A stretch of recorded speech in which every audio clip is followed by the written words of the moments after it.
anything. What did you do? Yeah, it was in the paper that I was there, but this was pretty cool. Over vacation, I got invited to Jon Bon Jovi's house, who we've known for like 20-something years, John, you know. Yeah.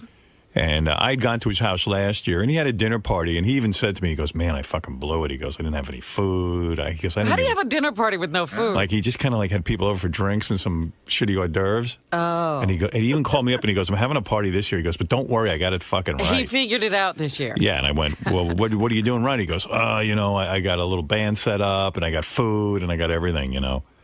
So I said, oh, I'll come anyway. You know? Give him a second chance. I'll give you a second chance. And I had my 14-year-old daughter with me and her friend Sarah, and you know, I said, "Hey, John, can I bring the kids?" And he was like, "Yeah." So I go over there, and there's like, he's got a whole setup, you know, like nice friggin' tables and shit. Is this out on the lawn? Out on the lawn at his house, and. So, like, I'm there, and like it was like one superstar after another starts. Well, first I see like the governor of New Jersey, Jon Corzine, who I knew nothing about. And I got to tell you, is like the fucking greatest guy ever. What do you mean he's the greatest guy? I'm telling you, this guy. I've heard some not so good things. Really? What have you heard? Because I'm telling you, he is terrific. Well, you get bowled over by everybody you meet. You would too, though. This guy you would, though. This guy you would. All right, that's why they're politicians. Oh, it's true. What's so great about him? Because he's the most down-to-earth politician I ever met. He was like a business guy who did really well and seems to like really care. I mean, like he was talking about some of the shit he's doing in Jersey. I was like, whoa, this fucking guy's really way into the gig. He lives right next to me. He was the one who rushed back to the 𝗦𝗵ici𝘄 meeting. Yeah, he even and talked about killed that. himself. He even talked about it. That was so stupid. He goes, yeah. That's why I'm wondering about his judgment. No. You would really like this guy. I know you would. I'm sure I would, but I like having my distance from these people. Yeah, well, anyway, let me tell you about this party. So I'm standing there, and you know, with parties, I'm always like on edge because, you know, we goof on a lot of people. And yeah, you never know when you're going to run into somebody you've forgotten how badly you goofed on. So then, like, you know, I see like Matt Lauer and his wife. No, Matt I'm cool with. Yeah, but they've had a lot of trouble in that marriage. At least that's what the tabloids say. Yeah, you know. But they were fun. They were there. Hopefully they can keep that at home. Yeah, they don't break up in the middle of parties. Don't bring that to John's. I saw Brian Gumbel and his wife Hillary, and I saw, you know, like there's sort of like a usual crowd out there in the Hamptons. You know, they're all people who own homes out there, so they all kind of. I didn't know the Gumbels were out there. Yeah, they're out there. They're nice people. You know, he's cool with me, and I'm cool with him. And then, you know, and then all of a sudden, like some. Like heavy people started to show up, like Paul McCartney, Billy Joel. Really? Paul was there? I'm walking through the house, and I run into Roger Waters from Pink Floyd. Wow. And I'm sitting and talking to him and his wife, and it was kind of a really fun, cool, you know me at parties. I'm like, and then I'm walking over, and my daughter says to me, hey, Dad, can you introduce me to Bruce Springsteen? So I go, is he here? So this is like Artie's wet dream. So I go over, because I met him once before, you know, for a second. And all of a sudden he's like, hey, Howard, how you doing? We talked for about 10 minutes, 15 minutes. We're talking about, he's like, you know, talking about like he can go to his old hometown. And I told him, you know, Artie lives in Jersey and you live in Jersey, and I told the governor that too, you know. yeah, that's my governor. Actually, the governor lives like really close to me. Yeah, he's a Hoboken guy. Yeah, he's right That's what there. he said. I see him all the time. And I'm talking to Bruce for like a long time until then he pulled the move where he goes, oh, I got a phone call here. I got to take this. Got to go somewhere quiet. Really? Yeah. So he blew you off, you think? Well, yeah, but it was appropriate. I mean, we had it was enough. It was going nowhere. I was getting into my Roosevelt stories about my hometown. And it was Roosevelt, Long Island. I don't think he wanted to bond that much. I thought you meant the president. No. Yeah, Howard, the goddamn blacks. I get it. My phone is ringing. I wanted to ask him if he would do American Idol or not to solve that problem. Please, you have no idea that this is my greatest torture, that fucking show is starting up again and Bruce has an album out. And I'm like, is there anybody in the business who could talk him into it? And first of all, did you read, what scared me the most is I read this amazing article about Rick Rubin in the New York Times Magazine. Did you read that fucking thing? Yes. And I'm reading it going, and he's praising how relevant now, because I guess American Idol is. Well, Columbia Records hired Rick Rubin to save the music business, and he's saying how relevant America's Got Talent and American Idol is. And I was thinking of that exact same thing. Is someone going to talk Springsteen into fucking doing American Idol? When I read that article, I said, Dave, Springsteen might be smart to do it. But I get the feeling he won't do it because I was talking to him and Billy Joel. Right. And Billy was talking about how he got paid a ton of dough to do some sort of wedding or something. And I looked over and Bruce was kind of like, he would never do that. I got the whole wedding thing. Yeah, I got a feeling he has some integrity left. Yeah, and it was kind of like, well, supposedly he's never done it. There's never been one even like quiet instance of a corporate gathering where or he's done a personal. I don't think party thing. I don't, unless it was a charity. Yeah, or but something. Bruce does weird shit for his kids. Like it turns out the reason he was out in the Hamptons, his daughter is a horseback rider, a jumper, and she was in the Hamptons Classic, and he went all the way out there, and he's hanging out there with her. Well, that's not weird for a dad to show up at his kids' events. I don't say that, but I'm saying he might even want to impress his kids and go on American Idol. Well, that's how they wind up there. Right. Yes. It sucks for me and Robin as homeowners of the Jersey Shore that Springsteen and Bon Jovi are in the Hamptons with you guys. Well, that's what Corzine was saying. He was like, what the fuck is this? He's over there recruiting them to come back. Right. Hey, did you guys ever speak? Did you and Springsteen ever speak about satellite radio at all? And like his whole because supposedly his new album, the first single, mentioned satellite radio and all that other shit. Nah, I didn't talk to him about that. And then so let me tell you about this. So then I'm walking around and I run into so who do I see walking in? Chevy Chase. Oh, now there's something that could go either way. Yeah, I did see him in California, and we worked our shit out. Right. And it was no big deal, but Janie was with him, the wife, who evidently, like, I heard... She's still on the warpath? Yeah, it hates me, so I saw Chevy, and it was great. We had a really good conversation, quite frankly. And then all of a sudden, Janie came up to me, and we worked our shit out, too. Oh, did you have a peace talk? Yeah, so I was trying to describe to Beth how bad things were between me and Chevy and Janie and the history of that whole thing on our show. So I'm going to bring her a tape so she can hear it. Oh, because, God. because she was like, well, what are you so nervous about? I go, well, dude, you have no idea. The guy has threatened me. Yeah. And then Frank Gifford dropped out of the ceiling. No, I'm just kidding. Yeah. But anyway, for the most part, it was kind of cool. And then I see this chick sitting with Roger Waters and his wife, and I thought it was like Gwyneth Paltrow, but someone told me it was Naomi Watts, but I don't know. I didn't know who she... You can't tell these blondes apart. I can't. I didn't know who it was, and he's showing me her baby pictures. Was she pregnant? Or she just had a baby. Oh, she just had the baby. So that must be her, right? Yeah. Oh, okay. So I don't know a lot of these people, you know what I mean? Some of the younger starlets. I'm sort of out of it. Don't be like some old codger. I am, though. Know people. I am an old codger. Oh, I was like, I don't know who this broad is. I thought it was Gwyneth Paltrow. You know Jay-Z's honest before any of us. That's true.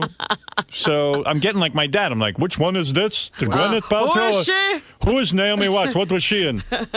So I know who that is.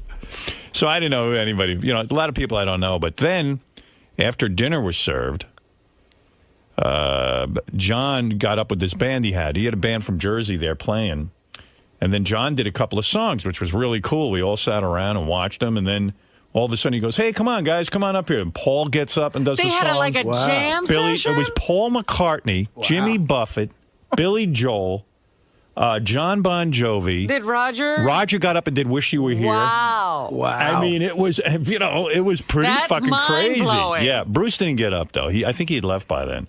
No kidding. Yeah. See, maybe Bruce won't do American Idol. He didn't even do the jam session. It was a way cool party, and then it was reported in the newspaper that I was there, and I was rocking out. Oh, really? Were you? I missed that. I missed seeing that.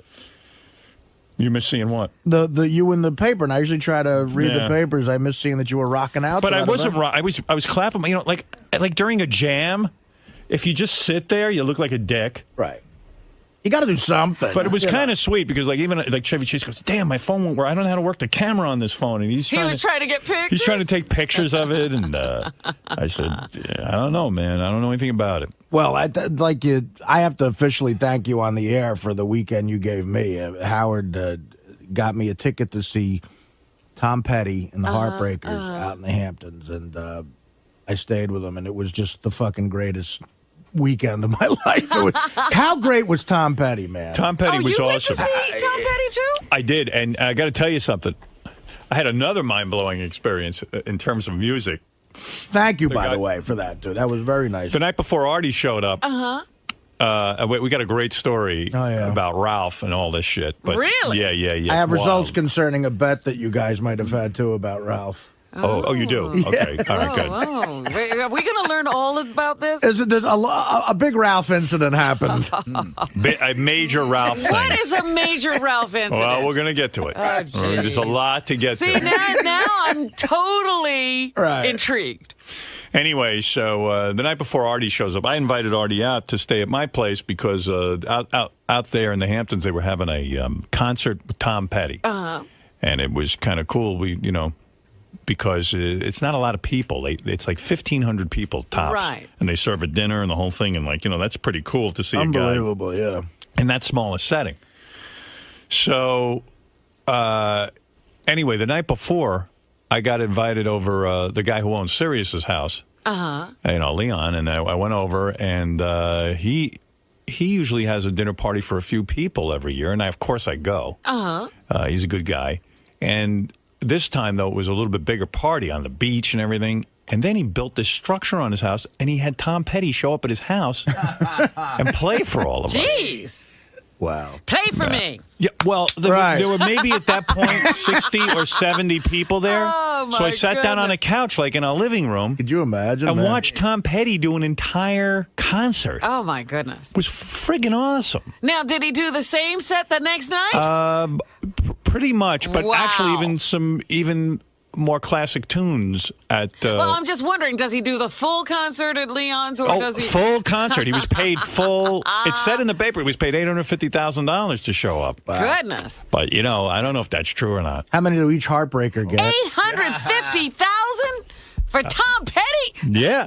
Hey, you know what? I said, hey, you could have gotten Cheap Trick for $10,000. When you go see Tom Petty in concert, though, you don't realize, God, that's his song too. He's got a million hits. He does, and they're all, and he plays them all. He doesn't fuck around. $850,000 to come to my house? Hey, look, so anyway, what are you gonna do? Anyway, I was seeing Tom Petty the next night, and I guess that's how he got Tom Petty, because Tom Petty was around. In town. And he figured, hey, I'll pick up a couple extra bucks. Why couple not? extra shekels. So anyway. Well, that's what these guys make. Like they paid these guys. Tom Petty got paid $1 million to show up at the Hamptons. Well, that's a concert. You could see. I always wondered, but I mean, look again. It's 60 people, private home. You know what? I should have studied an instrument. Yeah, you really blew it with this radio thing. Because it's cool, You go out, get $1 million. People just throw money at you. Yeah, and it's fun. You sing. So anyway, okay, so Artie was coming out. He wanted to see Tom Petty. He said that to me. I said, I can get a ticket for you. We have an extra ticket. And he says, good, yeah, I'm going to stay in a hotel. But I said, no. You stay with me. Of course you come out and you stay with me. So I was excited to see Artie socially, Yeah. It's fun to do. So where do I begin? Yeah. So I guess I kind of like... The helicopter. Beth and I were talking, actually. I never discussed this with Artie, but, I said, Beth kind of even said to me, do you think Artie thinks you're fun? And I go, I don't think so. Wow, this is an interesting conversation. Yeah, so I said, and she said, what's going to happen, if you want to take a nap or something? I said, yeah, Artie might bum out. Take a nap. Because what will Artie do till the concert? What do you do out there? You nap? I'm all about naps. I'm always napping, and I'm antisocial. So she said, why don't you invite Ralph? So he can entertain Artie? So he can at least, because doesn't Artie like Ralph? I go, I think Artie likes Ralph. You never know, But you're not sure. Ralph. You're not sure. I said, it might be nice to have that dynamic going where Artie has a, guy hanging out there. And when you're napping, Ralph can take up the slack. Which actually was not a dumb plan, because I come off a nap and I go downstairs and I see Artie and Ralph in the hot tub together. Yeah, we went in the pool. Well, we went for a walk on the beach and had a couple of mini cigars. Did you hold hands? And of course, Artie doesn't bring a bathing suit, but Ralph cut up a pair of sweatpants for Artie, made a mock bathing suit. I had no plan on going in the pool. You were so happy in the water. No, but then I looked at the pool. It was so inviting, And I mean, you're going to a guy's house. You bring stuff. Artie was weightless in the pool. I had my own room. My room looked out onto the pool and the bathroom. Well, what did you think he was going to do with you? Put him in a sewer. Where was he going to put you in a tent And I in said, the back? we took a walk on the beach, and I said, you know what? Fuck it.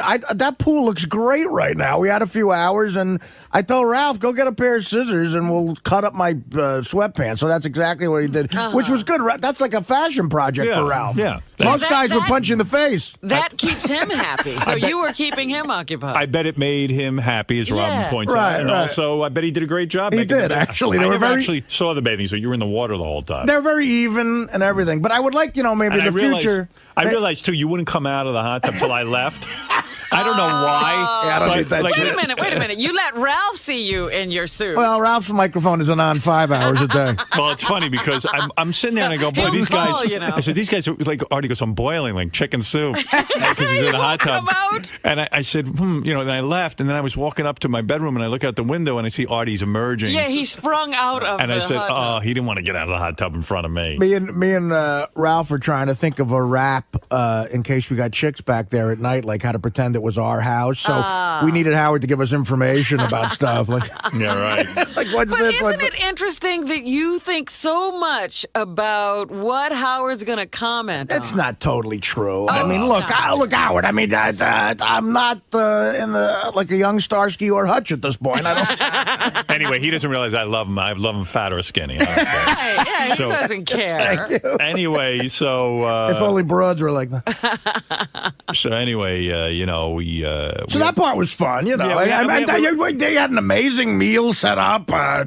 I mean, I can't even explain how beautiful the whole experience was. It was great to hang with Artie outside of the show. I took a helicopter out there because I've never done that before. I've been on helicopters, but never out to the Hamptons. I said, fuck it, I'll splurge. And that's kind of where the Ralph situation starts. Do you want to start that story? I guess I could. And Gary's a part of this, too, by the way. Well... So I said to myself, I'm going to go out. Howard made this nice invitation, and I said, fuck it, I'll splurge. I'm going to take a helicopter out there.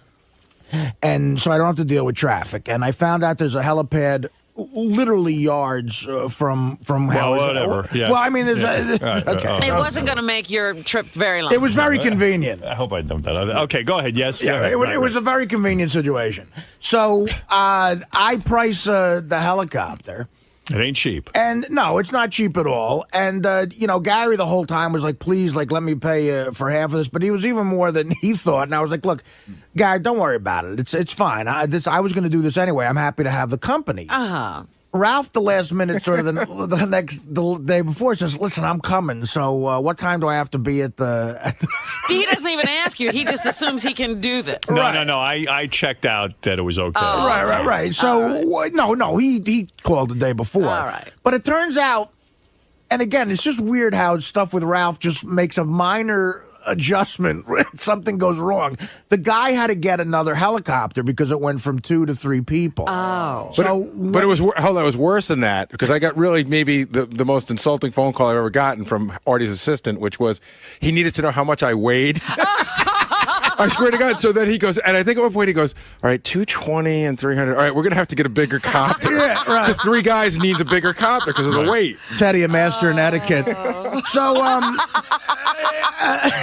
So anyway, so they had to get a different, which I found out I was going to get this really cool helicopter that's sort of like a state-of-the-art thing, and now they had to switch it to a little bit of an older one. A Toyota with a wing. Like the one they use for construction. Yeah, whatever.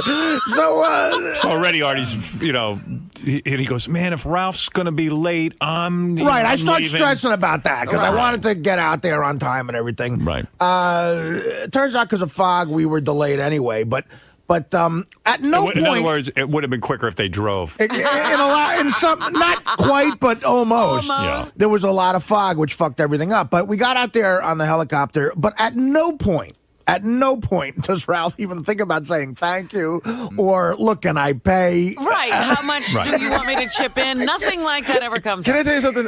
I get to the place first where the helicopter Not that takes... I care, but again, my God. I get to the place first where the helicopter takes off from. So I walk in, I go, is this where I'm supposed to be?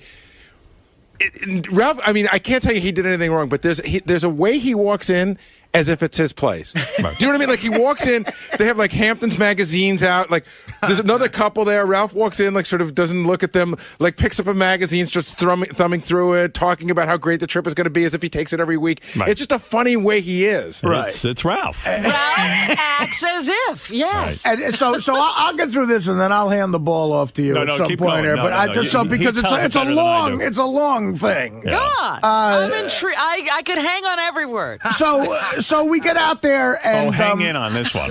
because they changed the helicopters, the car that was coming to get us didn't know what was the right helicopter to get. They had information about the old one that was just 2 people.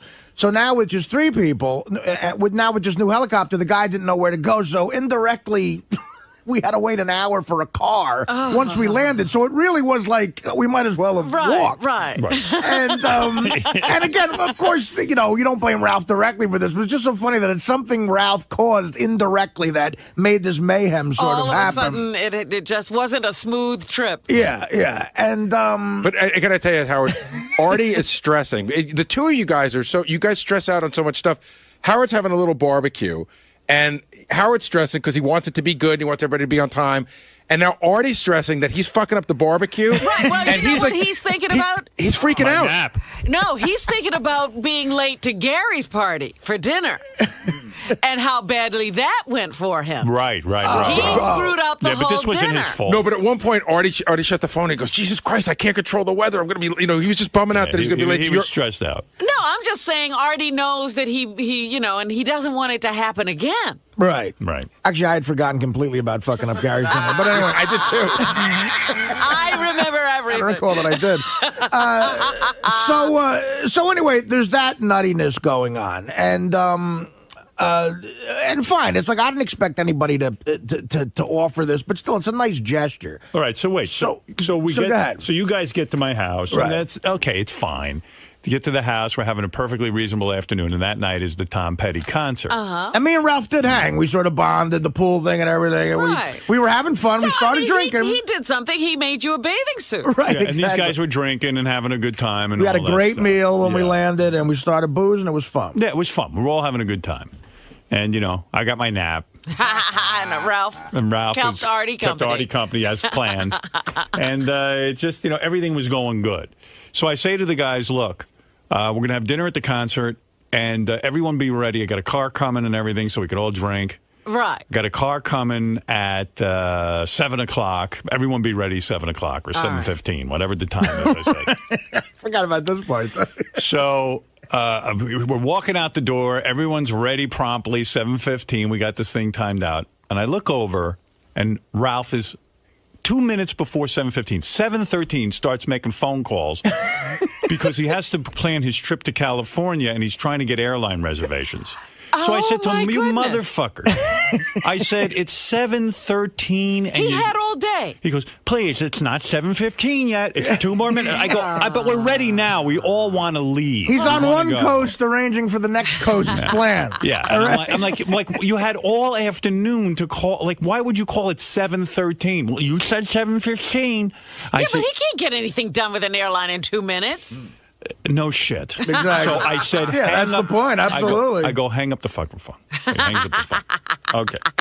Which, by the way, thank God Howard was around to say that, because anybody else, he would not have hung up the phone. He would have made you wait. Yeah. Oh, no, I would have just left. I was nice enough. I must have been in a good mood because I said, okay, hang up the phone. We should just pull out and left. Now, keep in mind, I had a drink at this point. Ralph had started drinking, right? So he was about 2 or 3 drinks deep into the evening. All right. Okay. All right. So now we go in the limo. We go in the limo, and I'm not do you want to? No. All right. So we go in the limo. All right. There's some parts editing. and that's not fair. No.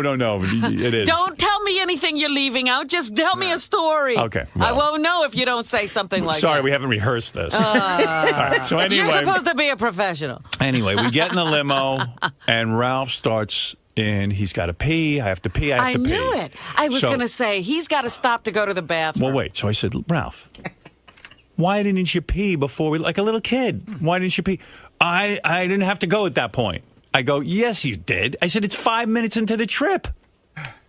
What the fuck is wrong with you? You can't pee. There's no way to pee. But not just saying I have to take a leak.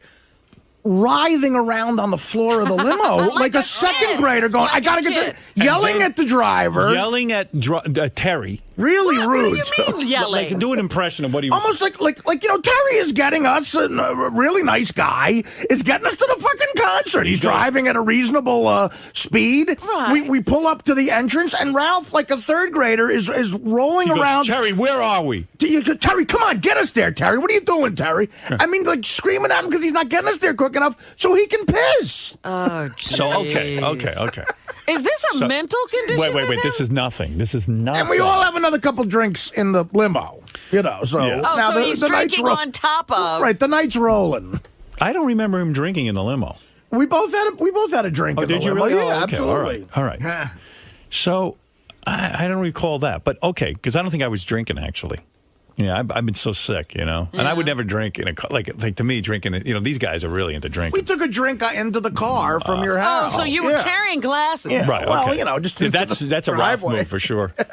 So anyway, we get to the concert, and now there's like a lot of people there that I know, and security people and things. Press, and it's a red carpet. And it's a red carpet and press. And one of the guys, the security guys at the event, says to me, "Yeah, your whole group is inside." He goes, and there's one guy pissing right in front of all of us. So I go, well, "Are you kidding? He just pissed?" Yeah. He just out pissed. In the... Yeah. Oh. So he makes us all kind of look like shitheads. Yes. You know what I mean? He's embarrassing me because it would be one thing if you were doing. Security guys are all laughing. Like Ralph ran out of the limo, ran by like the big entrance. It's a big publicity event. By the way, there's a tent right there with bathrooms. He could have just said, "Where's the bathroom?" He would have been in 3 seconds. But Howard, it gets better because you guys go in, right? So now my group comes in. It's me and Ross and John Hine, and we walk in, and the security guard goes, "Oh, your posse just walked in." I go, "Wait." They go, "Howard's over there." And I go, "Oh, cool." And they go, "Yeah." And there's some dude in the bushes, and you can see Ralph in the bushes peeing. Yeah, in front of this event. But so anybody could have walked by and seen Ralph pissing. Yeah. Everyone did, but the part was that it now becomes not Ralph's peeing in the bushes, but Howard Stern's guy is in the bushes. Well, that's what I'm saying. Right. That now you pee in the bushes. Well, think about it this way, all right? We get out of we get out of Howard Stern's limo, and boom, out pops a guy peeing.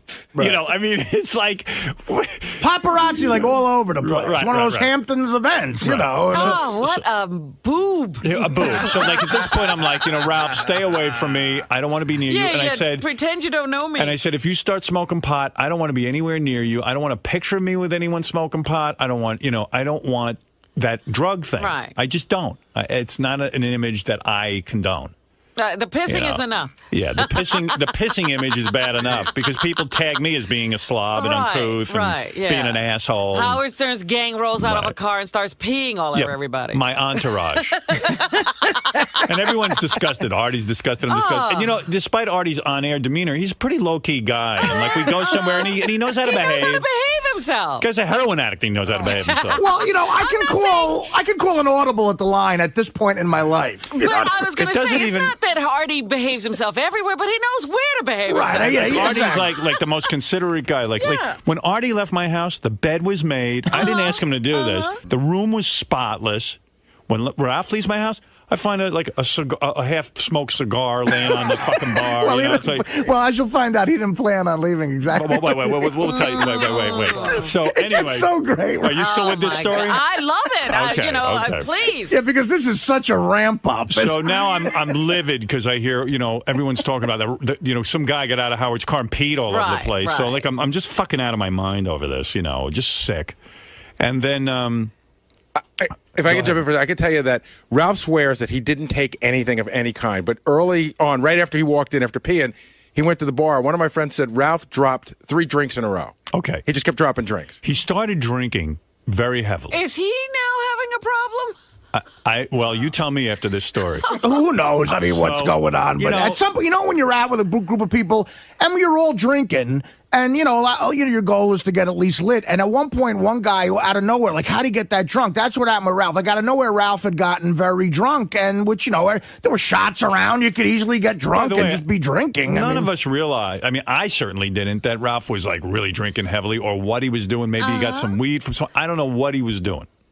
From what I could tell, he drank, and then when the concert started, he went up to the front and came back, and like I was talking to him, and he kept dropping his iPhone and everything, but like he was perfectly coherent as far as I was concerned. Okay. Did you guys agree? I mean, it wasn't like he knew he was shit-faced. He was dancing obnoxiously and running in, hitting into people, but in a way, he was just being sort of Ralphish. He wasn't being like, you wouldn't think, my God, this guy needs help. The first tip-off that Ralph was really, really drunk was at the end. The show's over, and we're standing there, and this couple is really a big fan of Artie, and the girl's pretty cute, and the guy's pretty average looking, and Ralph, it got to the point where Artie and I thought that the guy was going to punch Ralph in the mouth because the girl wanted to take a picture. They both wanted to take a picture, and he kept saying, "You're really hot. Lose that guy. Fuck off. You can't be in the picture." Like, really obnoxious shit. Inappropriate stuff. This is the Ralph that got punched out at Scores, I think. Right. Yeah. Yeah, he says really weird things. It was such a cool scene where at the very end of the concert, I had pushed up front as well, and it was me, Ralph, and Paul McCartney standing within feet of each other.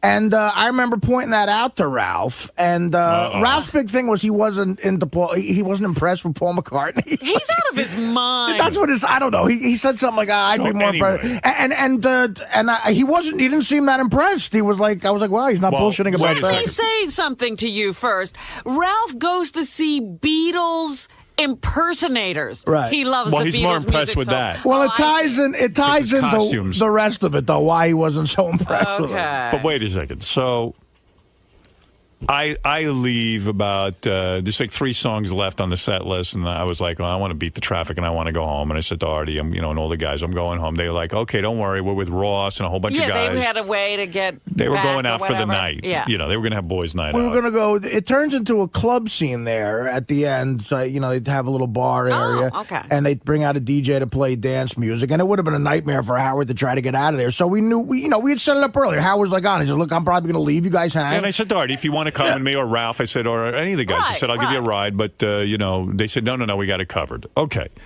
So I split. All the guys, Gary, Artie, Ralph, all of them are hanging out. Like Artie said, they have like a little thing. Mm-hmm. And then they decide to go to this place called Saracen. It's a restaurant, and it's got like a bar scene, and it's kind of fun, Mm-hmm. I go there once in a while, really like it. And so they get in the car, and they all go, Ralph included. He's already drunk, but he's going anyway. I guess, but again, I'm already out of the picture. But these guys, they said, yeah, maybe he was high or something, but no one really thought he was that Look, at that point, I was feeling great, and Ralph was... See, but this one, the point Gary just brought up was the key change. Like that personality. When we met that couple, he was being so inappropriate, and that was after the Tom Petty concert and before we went to Saracens. Okay. So, and it was a great group of guys. We was like a guys in out. We were all having fun. It was 𝗫𝗏𝗏, it was Ross, it was me, it was Gary, and John Hein. Yes. John Hein, and we were all hanging out. But Ralph, at that point, we said, look, Ralph might start a fight. We got to take care of him a little bit. We started to have the discussion. This was a really weird thing amongst ourselves. And John Hein says, if somebody punches Ralph, will you jump in? And I go, I don't know. It depends on what he did. I said, I guess I have to. John Hein, full of truth serum. Ralph wouldn't want him around. Oh, really? Those guys have some issues. I don't know. They have to work out. So John was questioning whether he would get involved if Ralph got into a fight. Yeah, he was like, God, if someone was beating the shit out of him, I don't know if I'd help out. But we had to have that discussion. By the way, I hear Sal's pissed off. He thinks I invited John Hein. Yes. What is that all about? He found out that John Hein went to the concert. You invited him. I did? He's furious that John Hein somehow jumped the chain, that Ralph's been here much longer. And why didn't you invite Sal instead of John? Well, Sal, who gives you your information? I don't know how John Hein ended up there. In fact, I invited John Hein. I invited John Hein over my house for some food. But don't tell Sal. I did, but But the point is, Howard, it doesn't matter how he got there. If you did, it's none of his business. Thank you. Where do you get this information? No. Where do you conjure up this bullshit of yours? Somebody told me. I just heard that John Hein went with you guys. I'm happy for John Hein. I saw him at the concert. I have no beef with... Wait a second. Hold on. John Hein was there, and nobody told you Howard brought him. You just assumed it, right? Well, this is your gig, Howard. I mean, you're the leader of the pack. Dude. Artie came over. That's it. I don't care about Artie. The pack. I don't know how John Hein ended up there. I don't know what John Hein did for the weekend. I saw him at the concert. I had nothing to do with it. I find that hard to believe. You're an asshole. So I'm just. not even gonna I don't believe him now care that he said that. I was just a little hurt. I felt that You're you know. hurt. You could have done what John Hein did. Ask John Hein how he ended up there. I'm not the one who sold the website for a couple of mil. I don't have the money to pay $3,000 to see Tom Petty. So Again, You're assuming. you're making a wacky assumption. all right, very good. Whatever angle I take, I'll be wrong on this. So I'm happy for you. I'm happy for John Hein. I'm just saying I was a little insulted. Okay, is that How wrong? could you be insulted if I Why didn't are you invite insulted? In other words, let's say I go to a Van Halen concert and John Hein is there. Are you insulted? No, and I'm happy. John. The issue's not John Hein. It's just that I felt that. I hate to say But this. Sal, you jumped to conclusions. Hate I had to say nothing to what? do with John Hein. John, how did you end up at that concert? Gary invited me. Oh, okay, there you go. Now All right. get upset with Gary because John jumped you in Gary's life. I'm done with Gary. Me and Gary are over. You know, Gary and John are close. Yeah, I mean, you and know. I just assumed I just assumed that you invited John Hein. No, I had nothing to do with you. Although I did invite him over to my house when I heard he was out there. Yes, but you did. How come you never made Which it? was very nice. Yeah. How come? What happened to you? I was stuck at another thing that I couldn't get out. I was in Long Island City, and I couldn't get out to you in time. Wish Sal would kill himself rather than be stuck at anything. Well, let me just say this for Sal. See, John Hein knew you'd be upset, and that's why he didn't make it. Right. Right. Smart move. All right, Well, Sal, I'm thank happy you. for you and you your- got to hear the rest of this story. So Yeah, I'm listening inside. It's All right, brilliant. yeah. All right, so we know now that Ralph is a little tipsy, but we're all a little tipsy, but who knows how tipsy he is. Right. We go to this Saracen's place. Yeah. All right. And now we get in there, and, you know, Ross is Mr. Plan guy. He immediately is able to assess the situation, and Ross goes, look, this Ross place is our friend. Ross Sapin, who we've Ross talked Saban, about. who Yeah. works here. Yeah. And we get in there, and it was crowded, kind of a scene and stuff, and a nice place. But Ross was like, maybe a couple drinks and we'll go somewhere else, you know. And we're like, fine, I don't care, whatever. And Ralph, we get a place to sit. Ralph starts dancing. Dirty dancing. With who? That's the key. Like a woman who looked to be about 60. Yeah. In really tight, with bad plastic surgery and tight, jeans. All John, like did she look real old? Yes. Yeah. Artie's being complimentary at this point. She Mr. Evaluator. She was heavy, and that's being, kind. Kind. And this is from a guy, when you see a model walk in, And he he goes, her goes- ears are small and her middle toe's too long. Yeah. He's out dancing with a chubby 60-year-old woman and appearing to love dancing. it. Yeah, no, he's During, totally... that really So- annoying Latin music Artie- you hear at a feast, you know. Artie was like, hey, there's a bunch of old broads here. I'm going home. Oh, my So Artie decides he's going to bail on the night. It's probably about 1 o'clock in the morning at this point, or 12:30. We Who all knows? decide we're going to bail on this place. We're all Right. now. The group is deciding to leave. Okay. Okay. You know. So a couple of people, Gary included, go up to Ralph and say, hey, we're all leaving now. And they While say... he's dirty dancing? While he's dirty dancing. And Ralph says, looks at them coherently and says, look, man, don't worry. I'll catch up with you guys, or I'll just make it back to Howard's house, whatever. Well, don't worry. It was actually worse than that. At first he said, I'll be fine. But then he said, you guys go and come and pick me up on your way back. Right, that's what he wanted. like where's fucking taxi drivers? Yeah, and Gary goes, there is no way back, Ralph. We're going. That's it. Either you leave now. Or you find your own way. So he's So- like, fine. So again, you get out in front of the club and guys, some guy, like when you're with a group of guys, some guys are like, fuck them, especially if you don't know them. But Artie and John Hein get out front and they go, wait a minute, we can't just leave Ralph here. We have to, we have to be sure. not? So Well, that's John, what Ross was saying.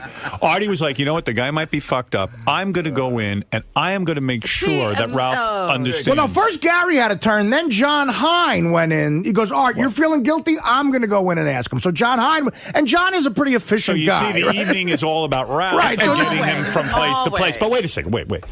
So Artie says, I don't care what these two guys said. I don't want to feel guilty. I don't want to leave a You guy. got to go make sure for Yeah, yourself. because at this point he said, hey, maybe he's drunk. He doesn't know what he's doing. This is the third time going back to him. right. So Artie goes in and he says, look, Ralph, we are leaving.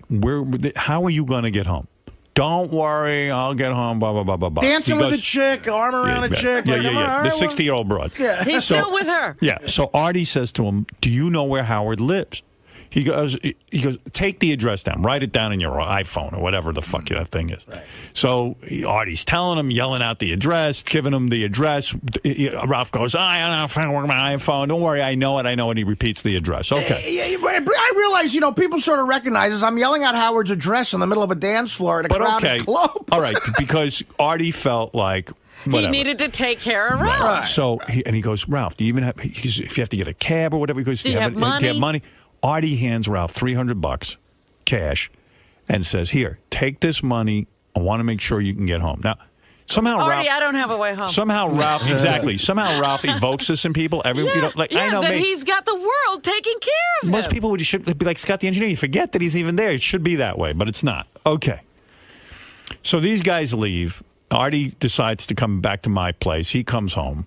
Now, at this point, there's zero guilt in he's in no danger. Right. He's got money. He's an adult man. He seems to be having fun. He made a decision. I'm staying here. And we left. That's what happened. All right. I'm already asleep. You don't even know this has gone on. No. I've been in bed for hours already. I mean, I'm not putting up with this nonsense. I don't give a shit. Right. Yeah. I went home with my fiance and had a perfectly reasonable evening with her. So, I got to tell you, it just sounds exhausting, right? Oh my God! I wouldn't have even gone back in and asked Ralph. So the split was, which is what Ross wanted to say. You were with Ross. So the split was Ross and Gary and the other guys go somewhere else, and John Hein took me back to Howard. All right. Okay, so that's the split. So then, I wake up the next morning, and I don't know. I listen to my messages. Yeah. There's 5 messages from Ralph. Oh. I go downstairs. I see his room hasn't been used. Oh. No Ralph. He never made it back. I go, oh, wow. Just before I listen to my messages, I go, Ralph must have hooked up with a broad or something. I didn't know about any old broad. You didn't know about the 60-year-old. No, I just said he must have hooked up with a broad. I know Ralph. Or he's staying at Ross's house or something went down. Right, he went home with somebody else. So I start listening to one panicked message after the other. It's like the first one comes in at about 4:30 in the morning. Whoa. He goes, dude, where do you live? I'm driving around with this guy, and we're stopping in parking lots asking if anyone knows where you live. Oh, and, no. And he goes, I don't know where I am. You gotta help me. So then he goes, then I listen to the next message. In fact, I have the messages. Why didn't I fucking prepare those? Them. I should. You know what? Take a commercial break. I'll go get that lined up with Scott. All right. Yeah. Because we got to hear the messages. I can't wait to hear these. All right. Take a break. Man. Take a break. Wait, you got to hear these messages. That's too funny. Hello. Hi. 2 seconds. Is that the phone? This is the phone right here. I got to do a whole punching in. I know. Okay, this is the phone. Thank you. Dial 1. You dial 9 first. You done? I think so. Right. Okay. Next message. Let me just make sure. Next message. What's it say? Hey now, douchebag. I tried to call you before, but I got disconnected, and then I got another call. Yeah, you do. Just no 3? That's it. Okay, I got it. I think I don't have to bleep out words. I know. It's such a pleasure. Won't believe He sounds like he's 18 years old. Yeah, right? Oh, it's one big night. So where were we in this story? So you're about to so Ralph's calling. Yeah. Oh, yeah. Ralph's so I wake up in the you, morning. I see Ralph's bedroom is empty. Artie, I realize Artie locks his door at night. I noticed you lock. Do you have a thing? Because what I did was I tried to open the door to see if you were in there because I figured both you guys were gone, and then the door was locked. I don't remember doing it. Maybe I did it out of habit.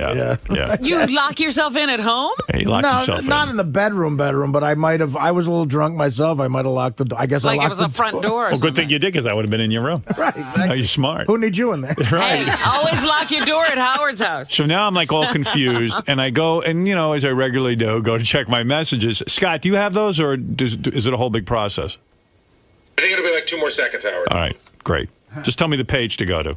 So, but what happened was, Howard left us at the concert. Everybody's hanging, having fun. I left Ralph with that money. Those guys left the bar, too. Ralph was dancing, having a good time. I made it home about 2 a.m. John Hein drove me home. By the way, me and John Hein got pulled over by a cop. What? Yeah, John Hein of all people. So John doesn't even drink, right? Well, no. He didn't get pulled over because of that. He got pulled over. We were doing 40 and a 25 down the Hamptons main drag, and he was doing me a favor, taking me to Howard's, and I felt awful. This really cute chick. A cop. I mean, but cute. Like, like you'd go, wow, there's a hot chick. Pulled us over, and I felt so bad. I said, I'm going to be obnoxious right now. And I said, Miss, my name's Artie Lang. I'm from the Howard Stern Show. And Let me guess what you said. You said you had a 40-inch cock. I was going to say, you would do sexual favors to get out of the ticket. And she said, you know what? Don't worry about it. She goes, I love Howard. I'm just giving you a warning. And she was going to get a fucking moving violation for that. Artie used my name to get out of a ticket. I use my name, and I don't get out of a ticket. Really? Yeah. Oh, God. I've done that, and cops have given me tickets. What? Well, like, I'll go, hey, Howard Stern, the guy in the rating guy, goes, oh, yeah, I know who you are. And he keeps writing. And he writes a ticket. See, the move is just to let them see who you are, Right. I think. But Yeah, I never say. And, sometimes they recognize me, and then they're nice. I say right away. Right, you say right away? Yeah, I have the PBA card, and they go, oh, where'd you get this from? And I said, well, I do a lot of charity work for the police. Senator John told me that one. Never pull out I said, that they go, card. where'd you get that? I do a lot of charity work for the police. Oh, how do you do that? I go, well, I work on the Howard Stern Show. We do a lot that's of a stuff. good one. Yeah, that's good. I'm going to do that. I'm going to say I'm from the Letterman Show. See what that gets me anywhere. But I felt so bad for John. I said, I'm going to be like a little bit of a douchebag and say it out loud. And then she couldn't have been cooler. And I'm telling you, she was hot. So we're lucky because John's the only one of us that doesn't drink. Yeah, he was completely sober. Let's go to Bill, who wants to say hello. Bill, go ahead. Hey, welcome back, Howard. Thanks, man. Listen, this Ralph story, the only way it's going to be any interesting to anybody but you or maybe Robin is if Ralph dies or gets arrested or... Well, you got to hold on. You got to hold on. Well, sir, that would be great. He gets his face punched in. Are you not enjoying this story? Because I did a random... No, I'm really listening, Howard. I just Right, they just hate Ralph. And, we love to hate Ralph. Okay, because I did a random check. I said, is this interesting to everyone, or is it just to me and Artie and the guys who were there? And everyone said, no, we're all guessing the ending. We're leaping ahead and seeing what this will mean for Ralph in the future. The messages will make it better. There are Gary preview page 1 in green. Okay, thank you. So I get up and I get this message. Give me a sec. Okay. Here we go. This is the first message. Hey, man, I know you're sleeping, but So what's he supposed to do? I have no place to go. We're going back to the city, I think. Fuck, man. These people.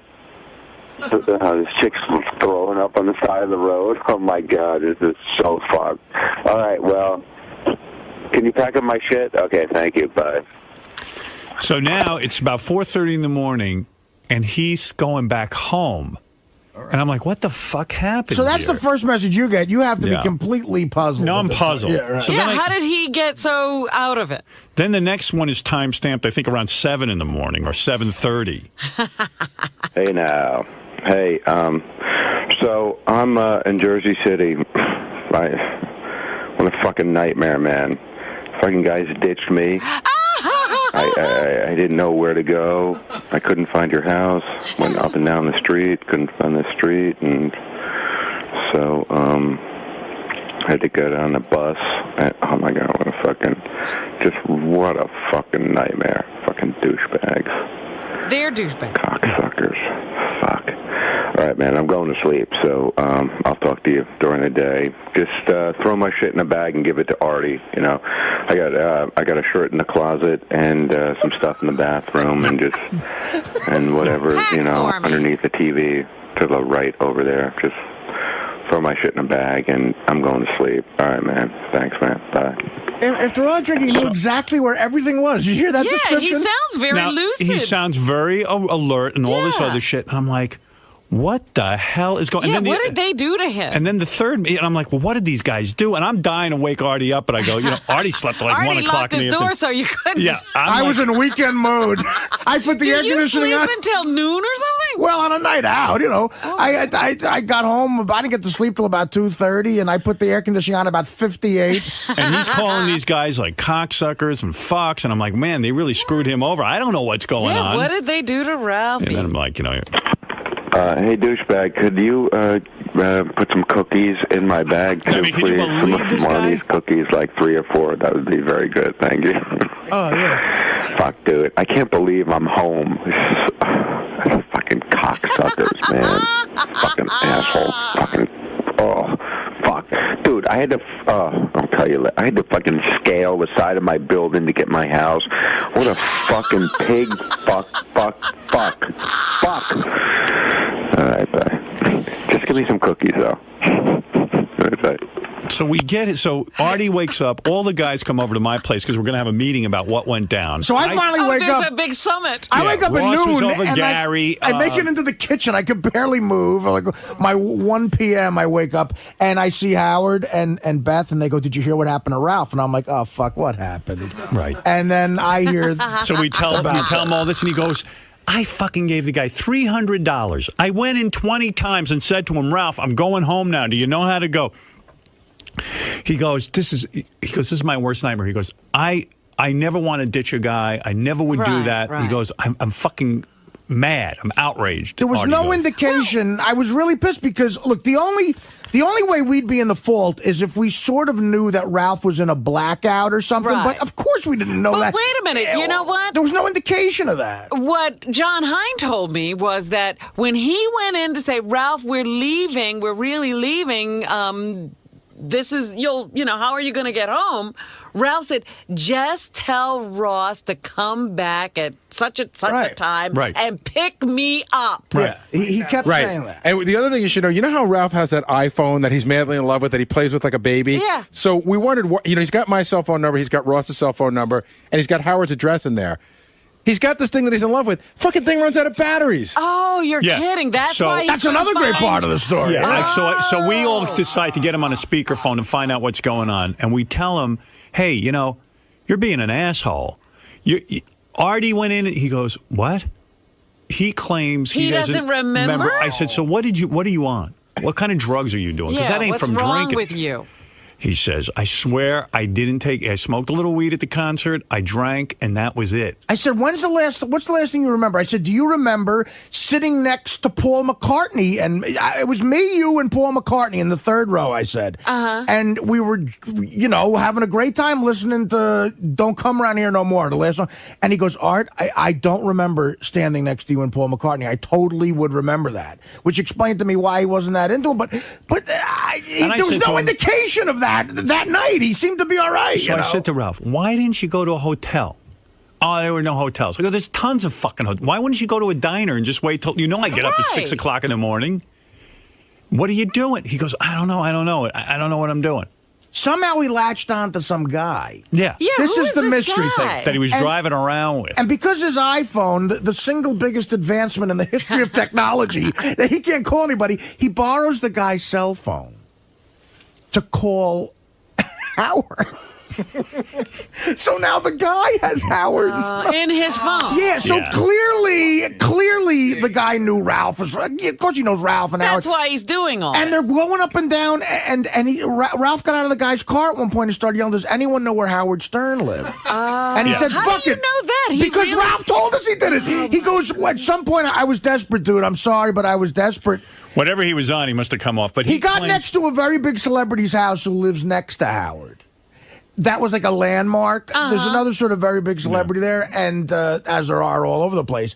And so he knew that was close by, and we were like, well, then you couldn't get it it's only like a little ways further. He's like, no, I couldn't do it. I was yelling at Howard's name. I called him from this guy's cell phone. We go, who was the guy? How did you leave the guy? He's like, I have no idea what happened. Somehow I got on the jitney, the bus, back to the fucking city. We don't believe any of that. We were like, what jitney did you get at, 4:30 in the morning? But he's back in Jersey City. He did get back. To be on a jitney, right? But he found a guy that was willing to take him from the club to around the neighborhood of your house, drive him up and down the road, and then take him back to a place where the guy knew there was a bus Ralph could get. Yeah, instantaneously, he's supposedly stumbling blackout drunk. He finds a guy he also tried to get into a hotel. He goes, the hotel had no vacancy. So he finds that information out. He makes it somewhat back to Howard's house, makes phone calls, figures out his cell phone's dead, gets to the fucking bus stop. I couldn't do that coherent. But he's a train wreck. back. Yeah. I mean, it's like so. And then I said, Ralph, do you remember? He goes, by the way, did someone give me money? I have a stack of hundreds. And I said, Ralph, I gave you $300. I said, you don't remember that? I put it right in front of your face. I go, dude, this is money for you to get home. He goes, yeah. He goes, actually, thanks for doing that. I didn't have a lot of money on me.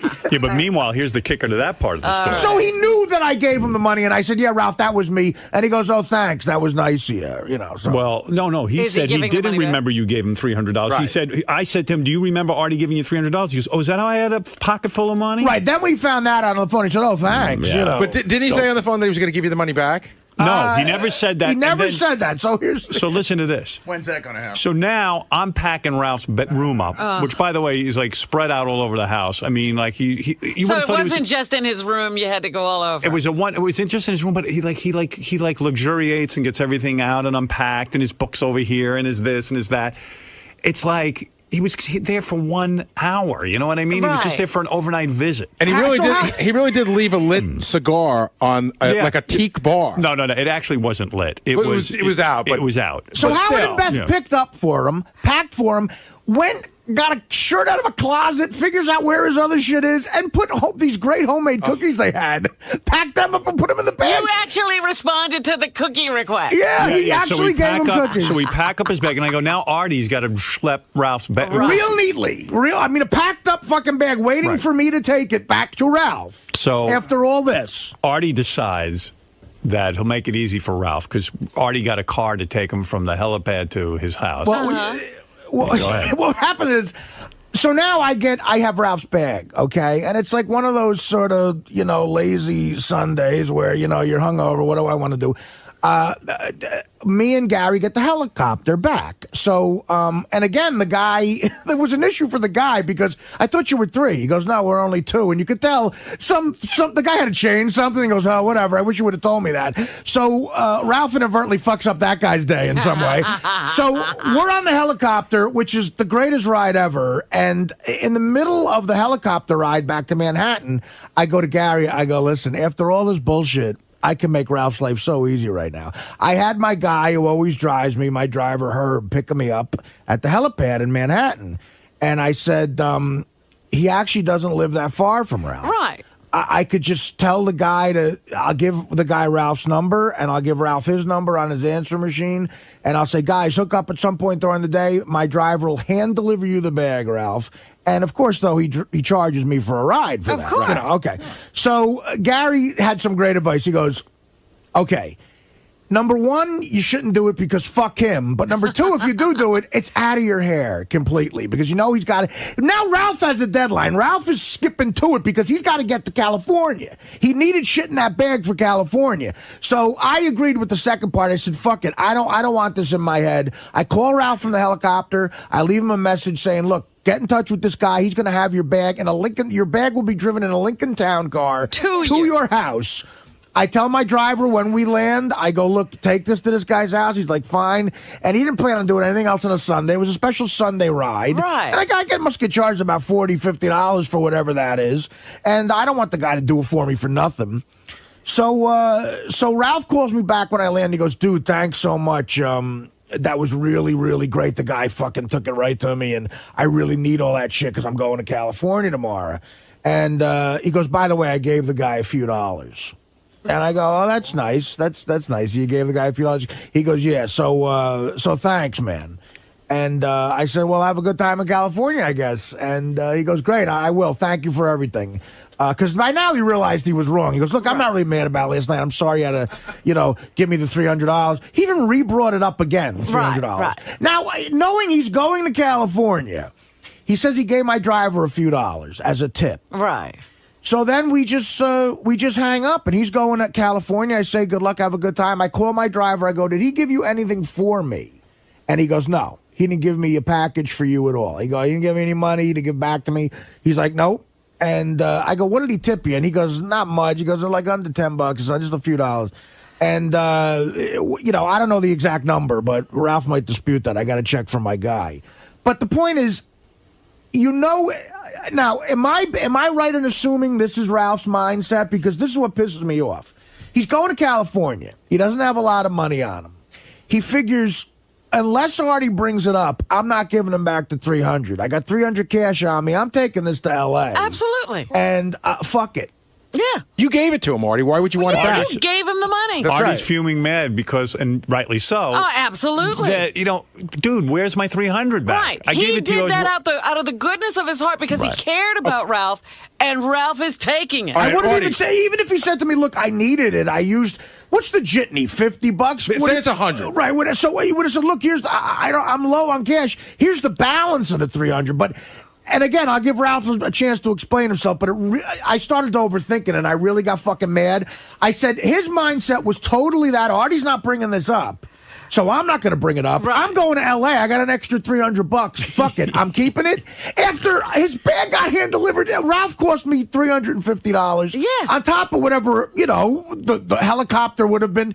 And not until he didn't thank me for the helicopter, by the way, until he made this really cheap fat joke at lunch. We were all having lunch, and he makes this like dumb fat joke that I was sort of pissed. I was aggravated by it, and I don't care about fat jokes, obviously, but something about it rubbed me the wrong way. And Ralph could see I was pissed, and then he went, "Oh, by the way, Art, thanks for the helicopter. That was really nice." Yeah, and so again, it's like I don't know. I just it's that sense of entitlement with money.